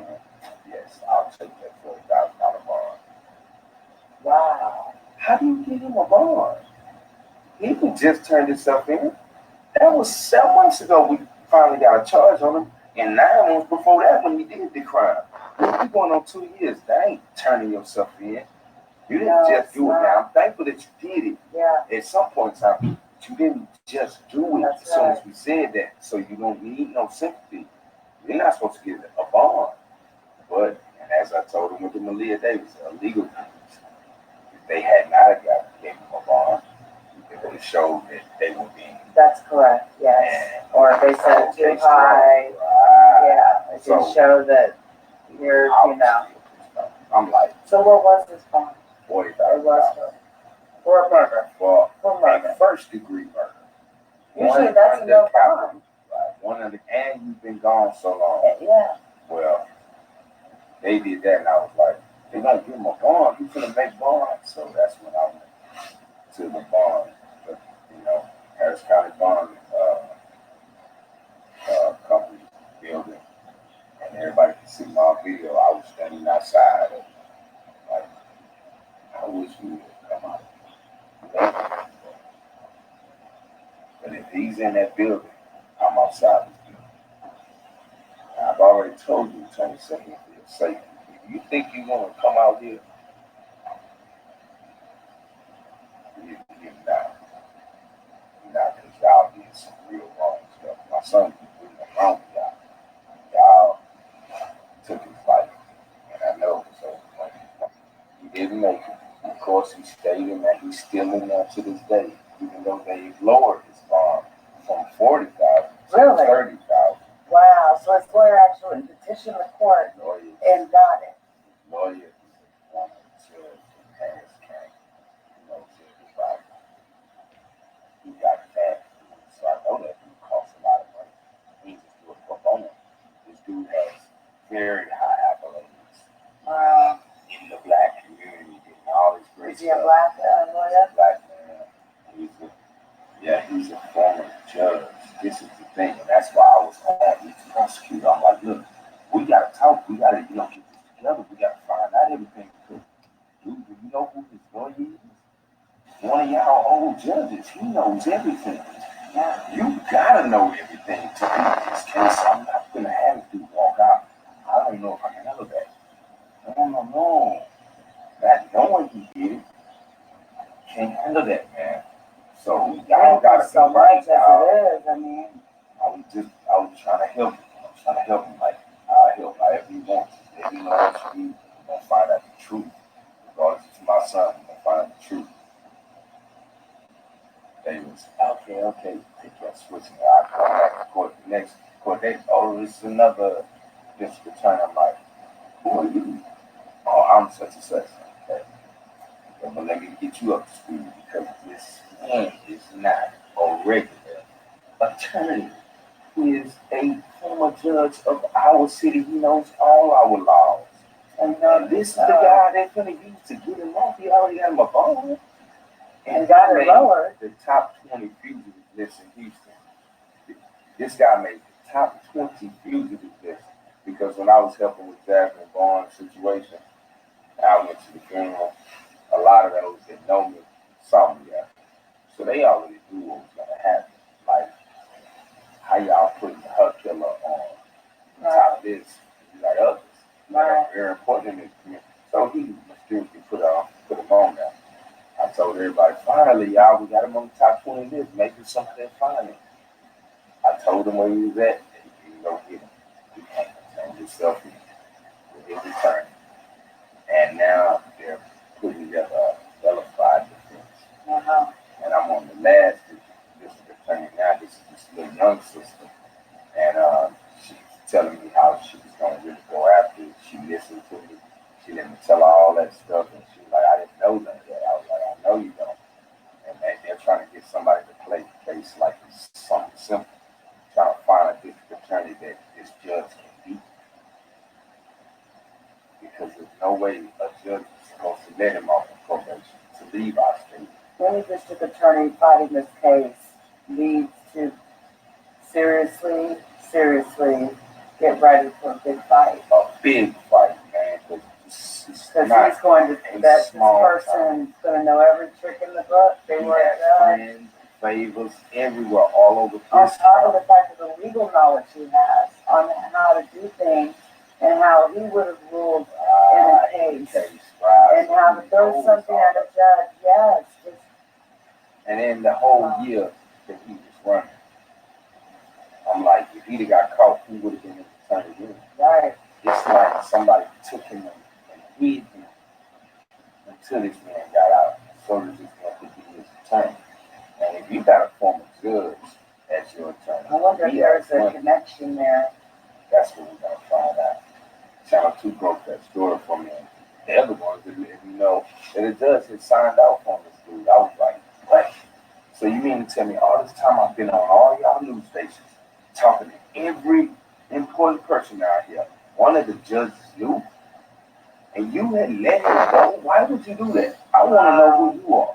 I want to know ethically what judge feels that there's any explanation to make that happen.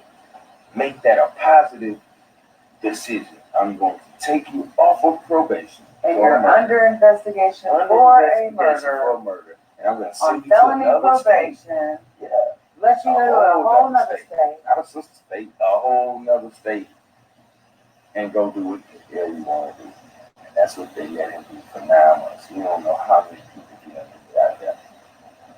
And he brought his butt back because I told him, I'm coming to get him. I knew what he said. They ain't gonna come get you. Now I'll come get you. You ain't gonna turn yourself in either. You don't walk away from this like nothing happened.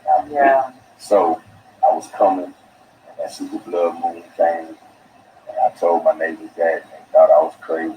Showing up 3 days later, they told me everybody was tripping like, for real? I was like, yeah, but they gave them a bond. So, you know, it's like we get something good, but then it's another. It's always a setback. And I'm ready for them all. So I'm like, all right, cool. He ain't gonna make it. I told y'all he was gonna bond. I told y'all he was gonna turn himself in. And I'm telling y'all now, he ain't gonna make it. You're not gonna bond out. You're gonna fight that case from in there. You've been out here for 2 years. That was enough time. Now you'll fight it from in there. Everything will come out. So September, we finally got trial date set. Okay. When's the trial date? It's for September 20th. And that's actually when trial will That's start? actually right. We went through all the preliminary discovering of the evidence. They've given him everything. He's given him everything. They all have had time to see. And he's pled not guilty. Yeah. He's pleading not guilty. But this is the thing, September 20th, you know, that's the start. That's the official start. What a lot of people need to know is it doesn't happen as fast for a lot of people. Even though it's been 2 years, that's a long time for people. That's actually fast. Yeah, you're right. It is. And they tell you, man, like, a lot of people don't get a trial date. That's right. They They sit in jail sometimes 4 or 5 years before they go on trial. So, you know, it's a blessing. It's moving. But I've had to really, really press it. But there's also an advantage for the defense in doing that. What do you If the defense, and I don't know if that's the case, time pass by. the more the time passes by, more information comes out. Yeah. So you push it through faster because you're obligated to, you know, a speedy trial. A speedy trial. And sometimes there's a reason you want a speedy trial when you're a defendant. Right. Because you cannot be, double jeopardy cannot be attached. And that's what I was feeling like doing. And that probably is what they were doing. We need an excellent district attorney. That's why I went up to Tommorow. And you know, I have so many posts where I've asked the public. In my opinion, there should be 2 of them working together. For this case, because this is so big, and the defense is high power. Right. Y'all need, and that's why they want to be talking to them all. Because my plea would be to her, I need you on. Why don't you plead to her? You the head district attorney. They have brought a judge in. Them all. Disrespected this city by giving one of your top 20 most wanted fugitives bond. And even though the law allows that, we know morally that's not right. For us to waste so many resources in finding this dude, and then none of the authorities were able to find him. So all those resources is gone out the window. To find out that one of your judges let him go, sent him away to do Lord knows what in another state, violate other people's families, possibly, and then when he gets back, you let him think he could get out, and he has a judge, a former judge, who was a judge when he committed the crime, is now his defense attorney, and you're gonna put any DA on it, a new DA, no, you need your best, because he's coming with the best. And my son needs the best because he's the product of the city. You are to represent the citizens of the city. This is someone who committed a crime against a citizen of the city. So I need the best citizen attorney in the city, and that should be the head DA. So I don't know. I haven't looked it up yet. I don't know if the head DAs can actually prosecute a case. But they got senior DAs in there. Right. They got senior DAs in there. On it. They're supposed to be Like, hold on, let me get You this don't one just over put a here. newbie on Don't it. put anybody in there. No. And it has to be newbies because these people are not doing the proper steps. Yeah. Like y'all supposed to be talking to us. You're Yeah. supposed to be finding out what I know because That's right. I might know some evidence That's that right. changes the whole case. Yeah. If I can prove to you that they were paid for this, that changes this whole And that case makes it to capital premeditation. murder. That's right. Right. And that changes the whole sentencing and all of that. That's right. And But the if death you don't penalty do can that, have a factor. you'll never know that. Yes. So what they're basically telling me is you're gonna have to pick which one you want. Either his friend who set him up Come or the on. one who killed him. Both. We gotta use one. No. And they're saying we gotta use one to get the other. Because right now the only witness is your son's friend. If your son's friend is the one who set him up, we can't use him to get the one who get killed. Man, that's a horrible position. And in me, I'll tell you, I can still tell you, I told him straight up, he was friend. That's a lot of people wouldn't understand that. Yeah, what you did to my son, that's done. That's over. You did that. I was the person who called my baby to the person who played with my baby as his partner, as someone he could trust. That's the evil. Yeah. That's why, and this is some truth. This is some real truth. A lot of people might not understand it, but they will in their right time. I ain't mad at white folks putting us in chains. I'm mad at the nigga who sold it to them. My own. That's my enemy. It's because my own are the only ones that can sell me off. We didn't go on no boat by choice. And they didn't come in no jungles on their own. No. One of us sold the other. It's well known that it did happen, and even after they left enslavement, they went back and enslaved people in Liberia. Because why are you gonna get mad at somebody for getting a deal? Mm-hmm. That's just some real stuff. Like, if you go tell somebody right now, I'll give you this whole apartment for $3, they're gonna take it. Mm-hmm. Are they wrong for it? That's how they can go across the street, pay $3,000 for that apartment when they're selling it over for $3. Anybody would take it.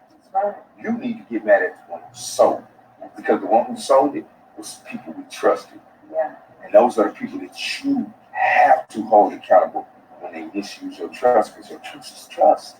You give it up. My baby gave his life and you trusted his friend. You did a most horrible crime to him because you brought him to it. You brought your own friend to his death and then lied to the police. Like he is responsible for his own death. He told the cops, because they found a gun out there, he told the cops, my friend Blake had it. And Blake, the only one that's dead, he can't talk. That's right. He had it. The cops like, oh, okay. I told him, did you check his hands? I don't know. We checked my son's hands because that gun been shot. You check And my gun that been residue. That's why they label my son as a victim of crime. My son's fingerprints was not on that gun. My son didn't have that gun. He didn't bring The that gun gun. was on the passenger side. So if he's dead over on the driver's side, he couldn't have shot nobody. No. He shot the window out on the driver's side because the bullet, the trajectory takes it from this side to that side. And it'll go out, blowing the window out. So that means the shot had to come from this side. That's simple. That's why I was like, why y'all ignoring all this stuff? Why y'all handling my son's case like it ain't this easy and solvable? Why y'all doing that to me? Because I leave the community, because I do stuff, you want to shut me up? Because I don't get this. Anybody's case like this can be open and shut. Yeah. And as known as I am, and as much as I do these cases for other people, you're not going to do my son's case wrong. Why y'all doing that? It ain't nothing I can do. I'm screaming to everybody. I've been around so many important people telling me the case. Man, please somebody help me. I don't get why they're doing this. They won't even charge him. They won't even go pick him up. Now they're going to let him out. Now they won't even get a good attorney. They're not doing nothing. They won't work with me. y'all trying to throw his death away. Like y'all, like it's over. Which one do you want? Him or him? I say, well, I really want the friend. Like you knew He him? actually, yeah, the little boy actually came up to the hospital when my father almost died. My father, he came up there with my son. They were like shadows. You see him, you see him. And, you know, I used to get these eerie feelings with him. But I would tell my son, like, just be careful. Watch this. You gotta be careful. Your own people put you in chains. And they still will do it if they give you the right price. Your life is not valuable to you. So please watch your own people too. Let all people be judged. Let all people choose what side of life they're going to be on. And let all people show their choice. And let them be judged off of their choices. Because what you choose, he ain't going to choose. Just because y'all the same or look the same don't mean it's going to be the same. So you can't punish me if he chose to do it. And I didn't. So we have to choose and let everybody demonstrate themselves. There ain't no more just because we look alike, we on the same side or not. And from the beginning of our hair, that is the truth. It was your own kind that did that. And still, if you some of your own kinds. Chinese kill Chinese, Mexicans kill Mexicans, white kill white, black kill black. Nobody care. They be after the money or whatever they feel is important for that situation. So it was just pissing me off that, you know, they were acting like, you know, nothing happened. You know, you bring up a good question that I have. What kind of support did you get after all this happened? None. Absolutely none. From like friends all and the people you've known. that I knew. You've done so much for the community. All the politicians. I'm finna drop names. Muhammad, E.A. Devin, Sheila Jackson Lee, Jesse Jackson, and Sylvester Turner. And just about everybody on the board except for Brother Travis, Sister Edwards, and Brother Christie. That's my G. That man, that Colonel Sanders looking brother, and I heard our story up there. He was dead in his pocket right there. Pulled out $70. Paid our parking ticket because I got a parking ticket because I went over because they put me at the end of the list. He paid it. He was like, I wish I could do more, but that's real. That's you asked me. That's how we're supposed to do it. All right, with the rest of y'all. Y'all don't even got to do it. Y'all can tell some of other these people for years. They know me personally. I gave all of them my son's obituary, like I gave you. Each one of them got it personally from me. His name is historic police. I said, well, can you help me legally? My cousin, my real cousin, my son's cousin, is Councilmember Jarvis Johnson. They look at my feeds from this past weekend, our Thomas family reunion. We showed a lot of our pictures. And I did a video to show it. Look on those pictures again, and you'll see us all at the family reunion next to MRG. And he came right next to my grandma, dad, all of them. He wasn't a politician. He came as cousin. He's our cousin of the Syrian nation, Jarvis Johnson. And I've called his office some of his secretary knows. I said, would you please tell me it's his cousin? And this little boy who's dead is his cousin. His cousin. Jarvis, your cousin. I need you to say something to the world now to give me some help. That's all you gotta do. This your little cousin. This your little cousin who met you at the family reunion and liked you because you had on suits. Wow. This is your little cousin, man. Can you please call me? Oh, he's out of town. And when he get back, and he said he's gonna do this. I'm waiting on him to call.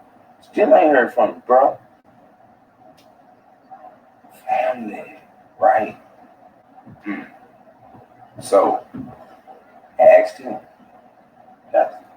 Begged his office. Nothing. He out there getting awards. Oh, he going out of town. They're giving him this award. I'm like, I heard about that. I mean, but still, you just hit these me people when you even get back. speak on it, that they wouldn't even say anything. Rodney Ellis, the county commissioner, talked to his office many times. They would not put him on the phone with me. Would not, for some reason, it seemed like they won't give him the message because he ain't said nothing back neither. And I ain't talking about 1 or 2 messages. This was 2 years. I get on people's nerves. I call daily. That's why I couldn't work. I couldn't do a lot of stuff because phone calls take hours. And you have to tell the story over and over again to catch their attention to see that it's important. Hours. Start at 7 in the morning. By the time I look up, it's 8 at night. I mean, we've been going all day. No time. Right? I just in one little setting. This is the reality. So I had to do that. And I gave everybody opportunities. Like, so who are y'all picking and choosing to give honors to, man? Because I don't get it. This man is a high schooler, finna go to college, getting up his life, did everything right, never had an interaction with the laws. None of that. You know how they lie and say that we as black men can't make good kids that don't follow in their footsteps? Well, my baby didn't ever go to jail. He ain't never get in trouble with the law. No problems. So that's a lie that my son showed to the world was not a truth. He proved it in his life. Y'all can't honor him. Show the rest of the kids if y'all do right, we'll honor you. His father does so much good stuff in the community. Gotta honor his family. They're deeply rooted. Let's honor this. And that's one thing we haven't told viewers that I know they're wondering about what you do in the community. We've mentioned it, but we really haven't elaborated on it. I think it's important they understand because it's going to make them understand why this hurts so bad that you did not get the support. Well, if y'all look back and y'all look at Cornell X, every time you look at one of those interviews, I'm that dude that was standing next to him in the red beret in the full Black Panther uniform.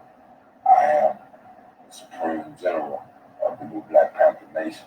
Our units cover Greens Point, and I'm also over the Southern District. And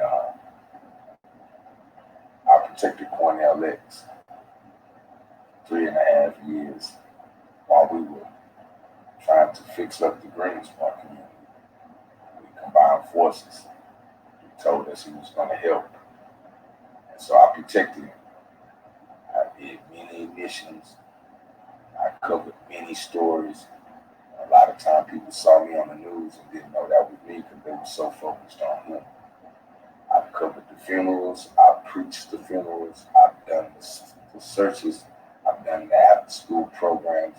I've done the crossing guards. I've done the patrols. I'm the foot soldier that everybody sees out in the streets doing the work. Those are the camera people that they pay attention to. But it was me on the camera too. I've seen that actually myself, a photo of you protecting Cornell. I don't, it was no fake stuff like real bullets would come. So we were out there really doing that.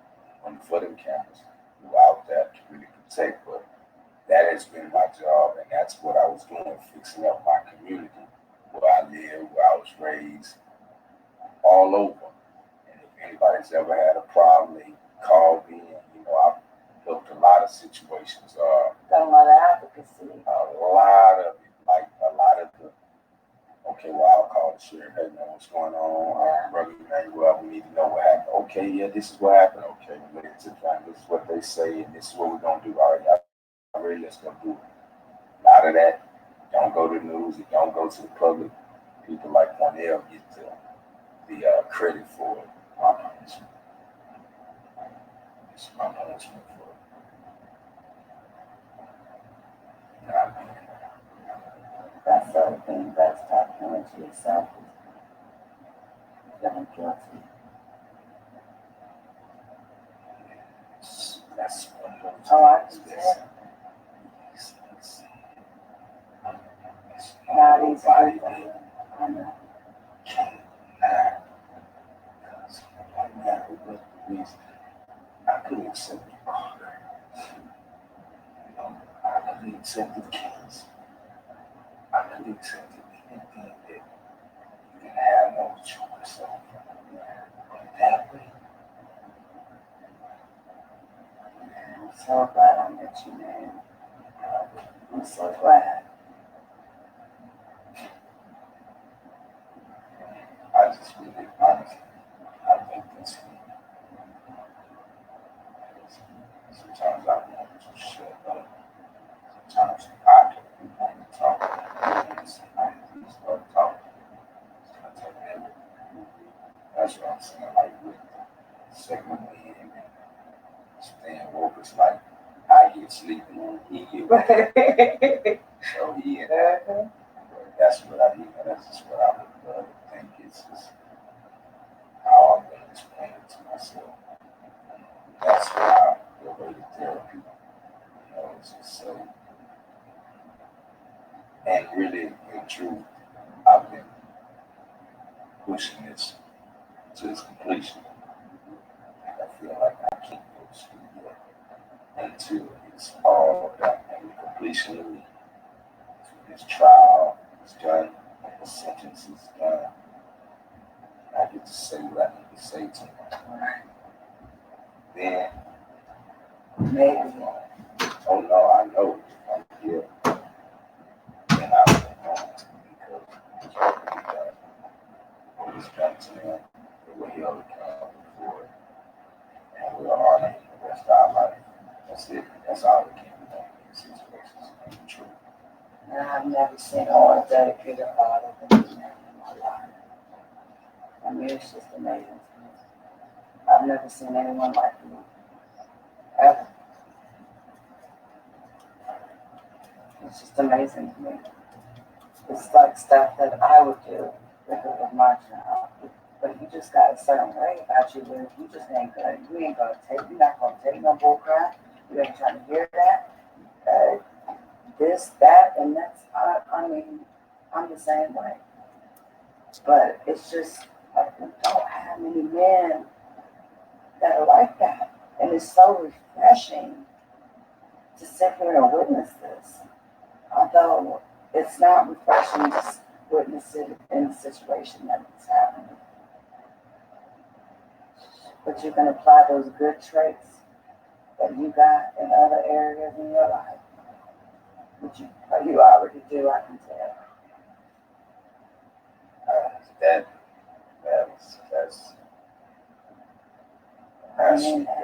that was like real good. Those statements, though, I be wishing he, like I wished somebody would one day see it in front of him, like, good dude.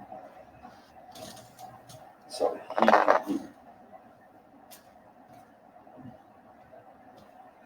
I know he knew it, but I wanted him to hear it. Somebody else chose to say it on their own. But too many people start doing shit when it's too late. They give you all that stuff when it's too late. They'll say those type of things. And it's like, I don't mean no disrespect.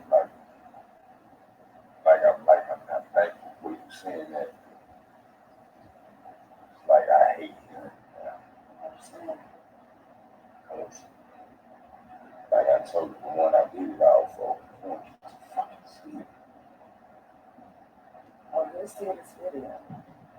I don't know. I want to talk about my baby. You never get to see it. That's reality. Like,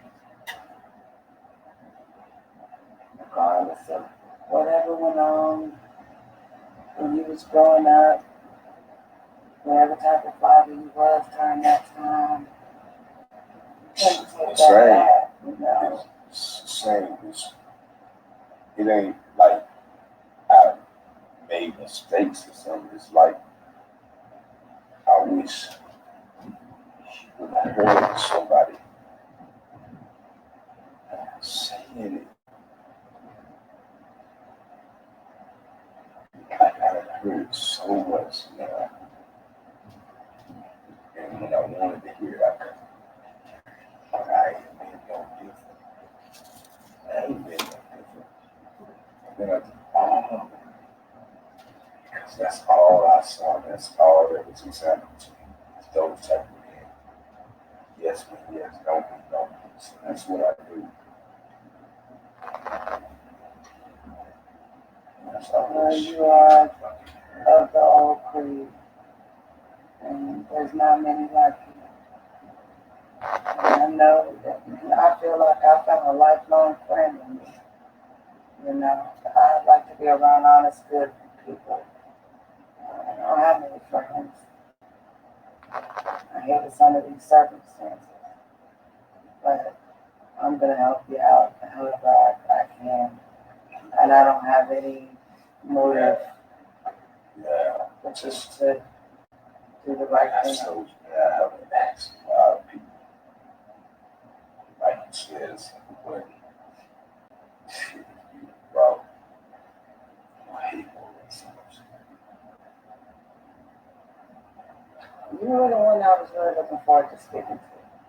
Maybe, you know, Lasagna, Apps for Life, and all that's great. You know, going down to that justice thing was great, but you lost a child.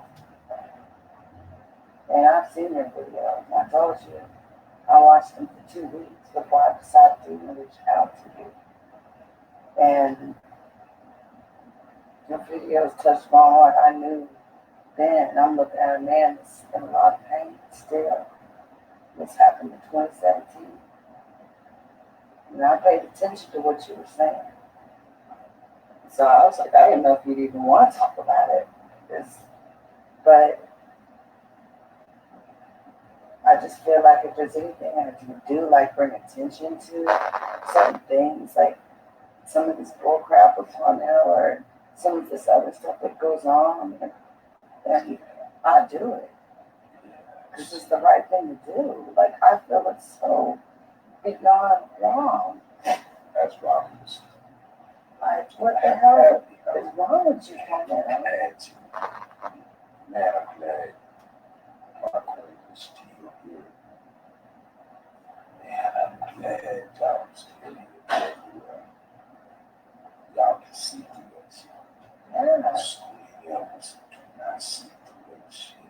I know, and it's bothersome because I noticed that myself. So every day it's a constant take care of my family, take care of him, take care of my family, take care of him. Going. Don't sleep, go. I can't miss nothing. Can't miss nothing. We just got in here. I wanted to scrape up there. We had to leave there. Time was up.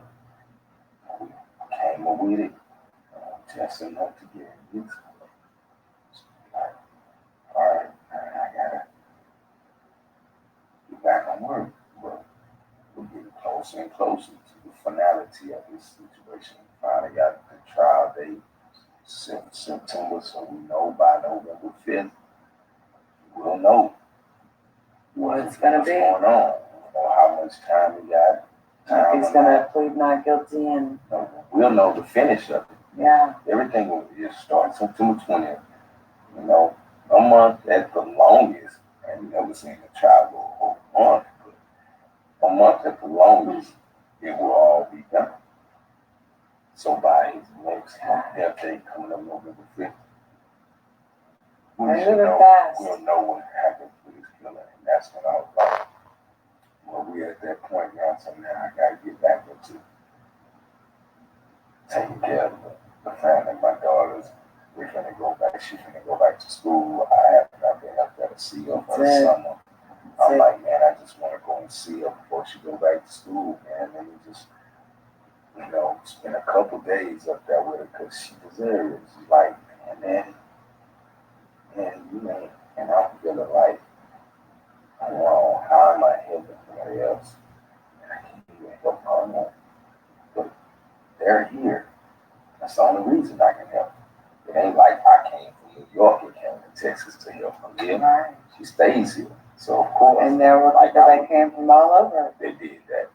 But just like I would hope, wherever my children are, and people that are there would help them. You know, because that's how it goes. So I was like, you know, I'm helping because that's what we do. That's the right thing. But I made it to that graduation. Turn back around, come back home, but I still made it. I made it there. I was proud of my daughter at school.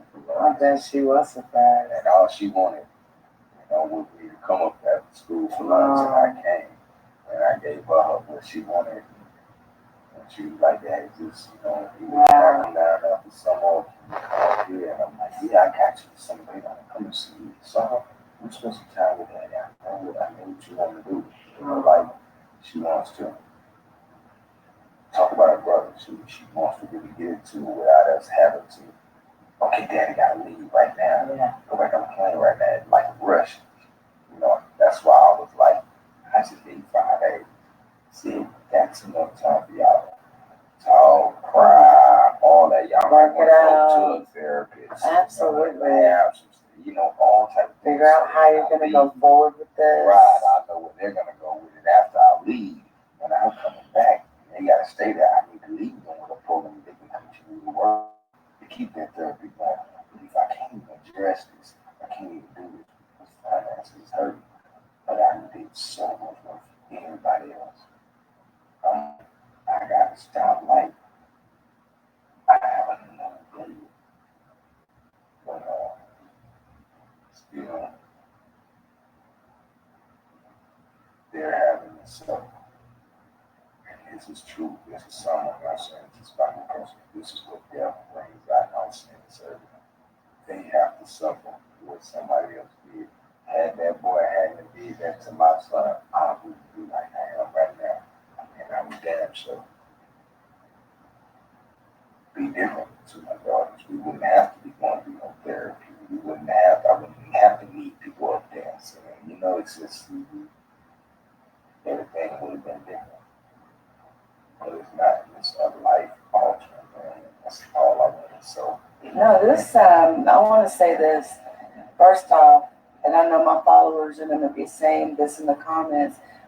I appreciate you even talking to me about such a sensitive topic and being able to open up to me and talk about it with me and as open as you have. For that, I really thank you and appreciate you, and I respect that. And, you know, anything I can do to help, you just let me know. I mean, me and my followers are definitely support you 1,000,000%. And I'm really, again, I know that people say this, but I really am sorry about what happened to your son. And if there's anything I can do to help with this case, to expose anything that comes along, to put the news out there, you already know all you got to do is call me. damn it.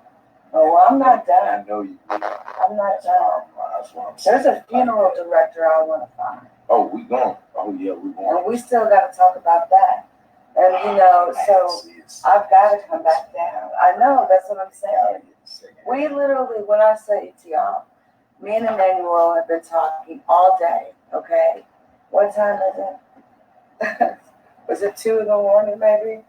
I don't know. It's late. And my car's it's 3 o'clock in the morning, 3:06. And my car's having issues. So I guess it kind of like everything happens for a reason. When I tell you that we have been sitting here talking all day, all night, his family fed me. I'm going to sleep here on an airbed. They're going to let me get some rest before I hit the road. Can't let her leave like that. I mean, that. Can't let your queen go out like that. I'm not letting it happen, man. She's going to get her a good nap, brother. And my husband appreciates that. You know, but we're not going to send her out there tired and stuff. We done fed her and got her feeling good and straight Southern hospitality. All day long. Love, this is our sister, so she got treated like that. So I ain't going to let her go out and fall asleep on the road. The reason, you know, I'm saying this is because we've been talking all day and I just feel like only halfway done through the story. There's so much more to talk about. We was gonna go more in depth, but like I was telling my sis, like it's been so much stuff. Yeah. I can't imagine how you have to keep retelling this over and over. And so I hope people will look at these videos so he doesn't have to do that. And, you know, buy the book when the book comes out regarding this whole experience, which I will be promoting. And many of my blogging friends will be promoting it as well. I mean,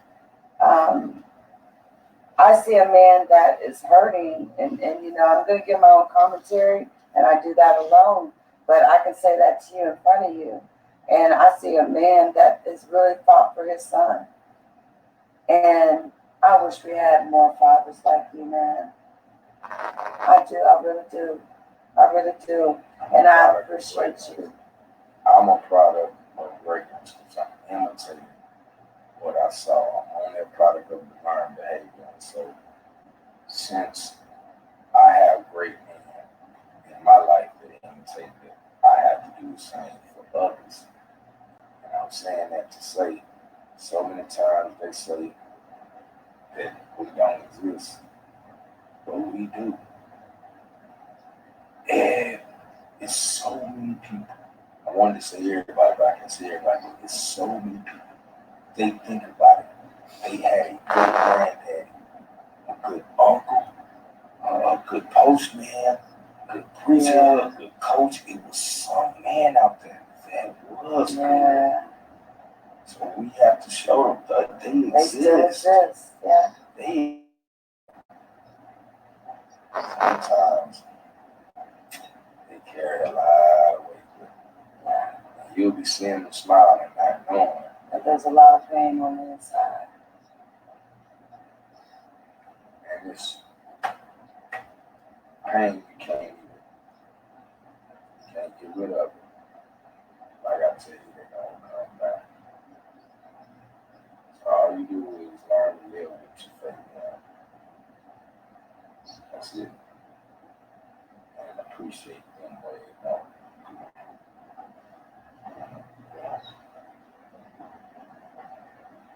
And I thank you. Oh, man. Bringing my baby story to life. We're not I'm even giving done. so many people the opportunity, big, so many people. Talk about him. I did. And yeah, you did. Thank you, sister. Much love, brother. I'm your brother. I'm your brother now. We're not done. And there's still more that needs to be talked about. And I think, you know, there'll be another trip. And you're going to have to find a way to bring cash me. Yes, and so you know you're going to have to come to Texas soon, chick, because I got your name ringing all over. As soon as I told him about that video, oh my, he was telling me about the video. She's going to go to sleep after she take it out now and get up out now. I'm going back out there and watch cash. Shoot. I think she was live earlier. And I don't sleep. He loves you, Queen. Watching that pretty one. Man, no disrespect to your king. Yeah, she's beautiful. Like, she's got that raspy voice. I love listening to her. And it ain't just her looks, it's beautiful. I like that. Yeah. She knows how to, articulately and properly decipher situations, break them down. You need that because there's a lot of these cats out here that need to be exposed. And a lot of people don't, they just don't know how to break it down like that to people. That's on a simple but still real and intelligent level. And that's a real woman. You know, much love to you, Queen Supreme, baby. You know I love you. I shout you out on almost every video. But I had to. He loves you. I had to. She told me them words, man. When I went and saw that video. Yes.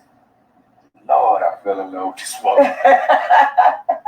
I'm like, get him. Yes. I'm looking at the screen. I'm like, man, Lord, yes. And when she would break it down to the next one, break it down to the next one, break it down to the look how you do. I'm like, yeah. What was he gonna say? That there's no signs of sexual predators. Like, what the? I'm like, finally. Yes. Somebody seen these folks is crazy. Mm-hmm. And got the nerve to say it. And said it so, man, look, I'm not trying to go over because earlier she had me out there jumping around. when she finally pulled up and she was like, and we were talking, and then I was thinking about stuff, and we was talking, and then I said, "Oh, your girl, cash me!" I was down there jumping around like, yes, nigga, is it true? Why you ain't? Where she come from, man? Yes, and we were talking about your Quanell X video, the one you did 2 months ago. It was the real Quanell X. He didn't know about that one. He's just now getting to know your videos, and that's what we were talking about when he was like, "Let me check this out." So yeah, you got a number one fan here. What? Number 0. Number 41. Yes. One more than me. I'm with you. Now we've talked. There's things you want to do at your son's grave, that you've not been able to do. Yeah, the celebration was the biggest thing. And I finally got them to, they proclamated my baby. Yeah, they gave him a day in the city. And I'll take a photo of this as well. So go ahead and hold that and tell us about this. The day we laid his headstone, was July 11th. It's also Beyonce's birthday. And so one of the council members, the White Boykins, he drafted us up this proclamation for him to make every July 11th in Houston, Black Thomas Day. And we took his headstone out there and we honored him. This is what I had been asking them to give him, to show that he was a member of the city, a member of this, community forever, and that, he went out the wrong way. They don't give proclamations when you're doing bad. But he had been doing great, and I was like, why are y'all not doing it? You do it for all the other people. You're gonna do it for him.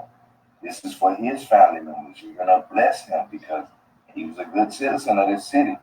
And all of them was ignoring me, and finally, the White Boykins was like, man, F them.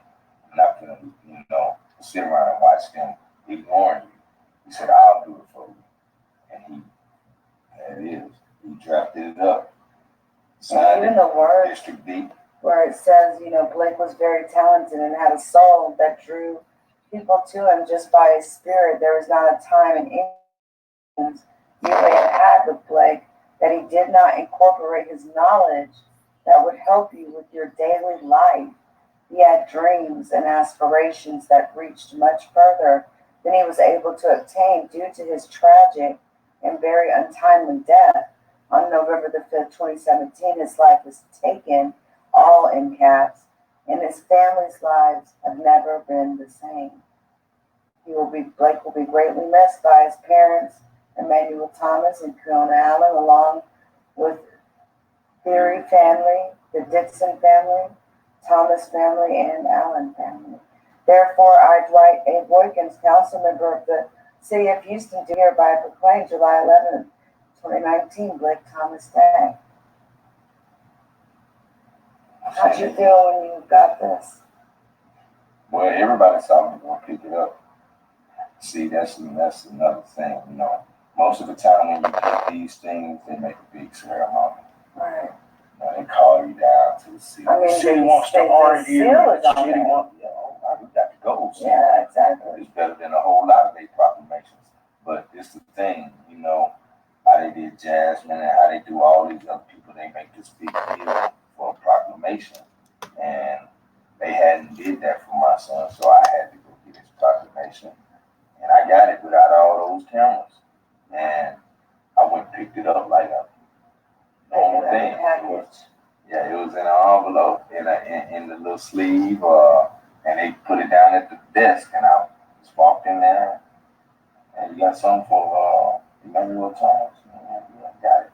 And I went and got him a frame and hooked it up. And they didn't do the big parade, but they did it. This brother did it for me. This is all need all that parade. I wanted this for his family to show that the city that he lived in, loved in, will honor him. And they did that. And so, we got his headstone. They stole his money. He was supposed to have a headstone and a whole lot of stuff, and they stole his money. And that's why I had to get it all back. I got his headstone. I got those people that wasn't paid. We've done every celebration, his death day, his birthday.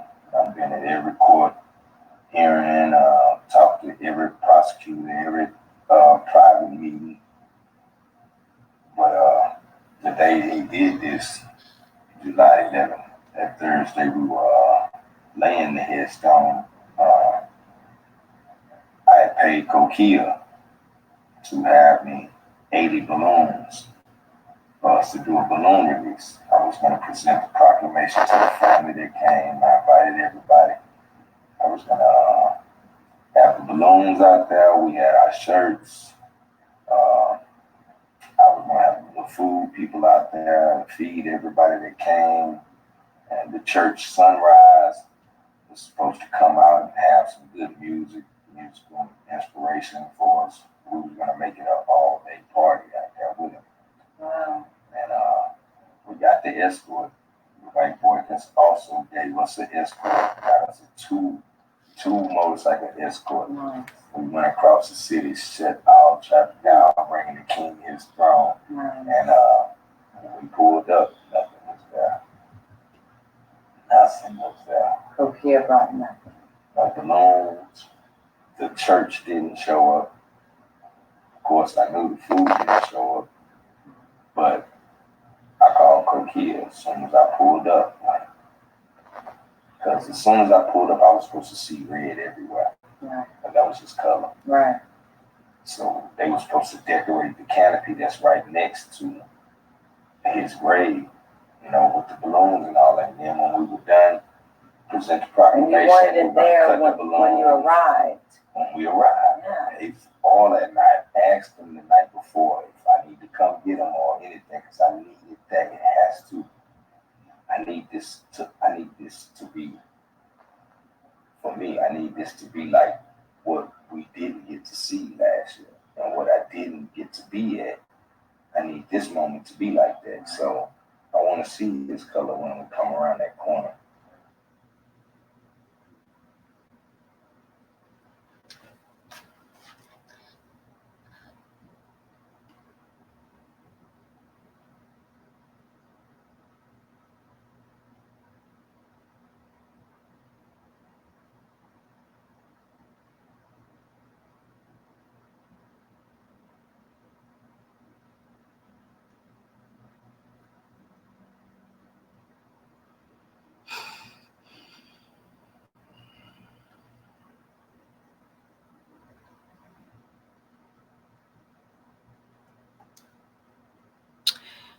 There we go, guys. That's it. I know that was a little bit long, but I don't know what that staticky sound is that kept kind of coming in, but needless to say, I will upload this video without any commentary, just the interview itself, because that was really annoying me. And I think it's because I'm allowing the sound to come out of my mic, because with Windows Media Player, you cannot, it's not like playing audio out of a tab in StreamYard. So sorry about that, guys, but you could still hear what was being said. And so I wanted to play this, provide a little bit of history about, or a little bit of status about what's going on in the case now. But again, we will be interviewing Emmanuel tomorrow night at 7:00 Central Standard Time. And I wanted to play this to bring back those memories for those of you who may be new subscribers and are not aware of Emmanuel's case. And for those of you to just kind of put it on your mind to prepare for the interview tomorrow. So I want to thank each and every one of you who joined in, tonight and watched this live. Again, if we have raised so far $295 on the GoFundMe for him. So if you find it in your heart, please, $5, $2, anything, it would be really helpful. And you've never seen me come online and ever do any sort of fundraising for anyone at all.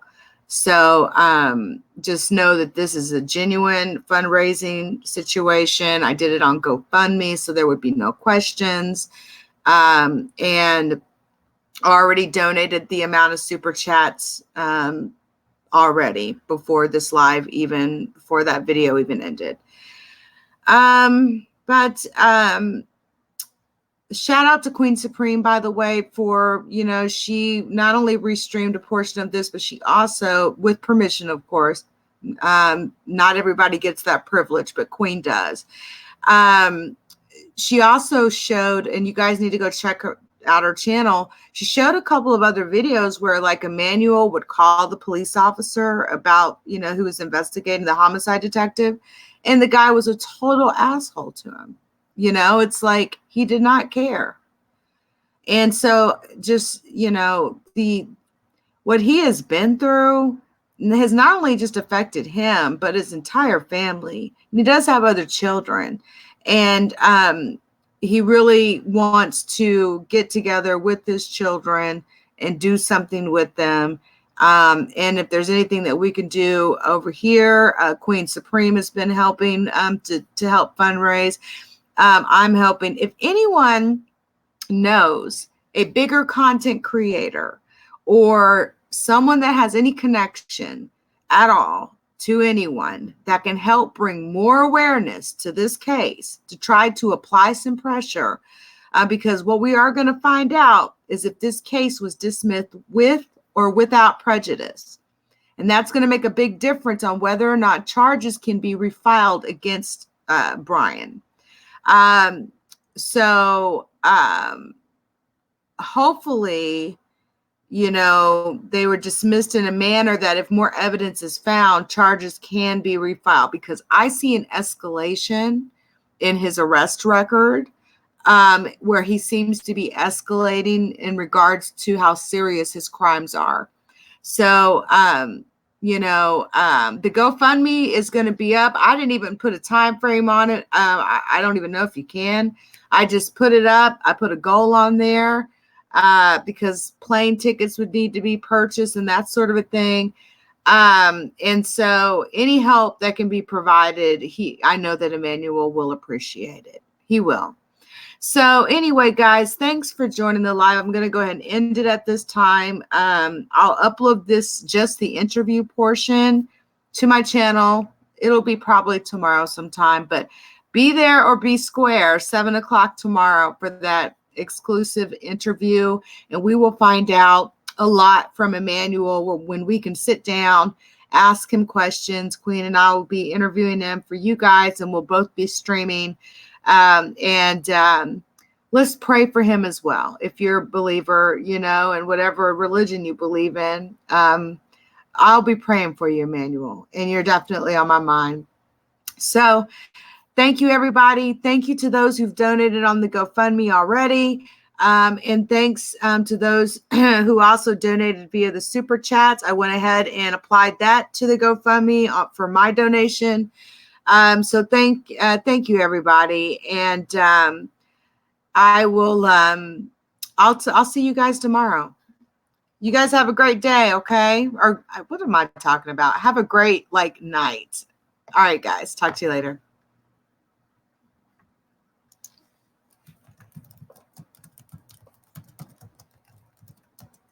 Oh, before I leave, if you want to see part 2 of the interview with Emmanuel, where he discusses Quanell X, hold on, I'm putting this in there as I type.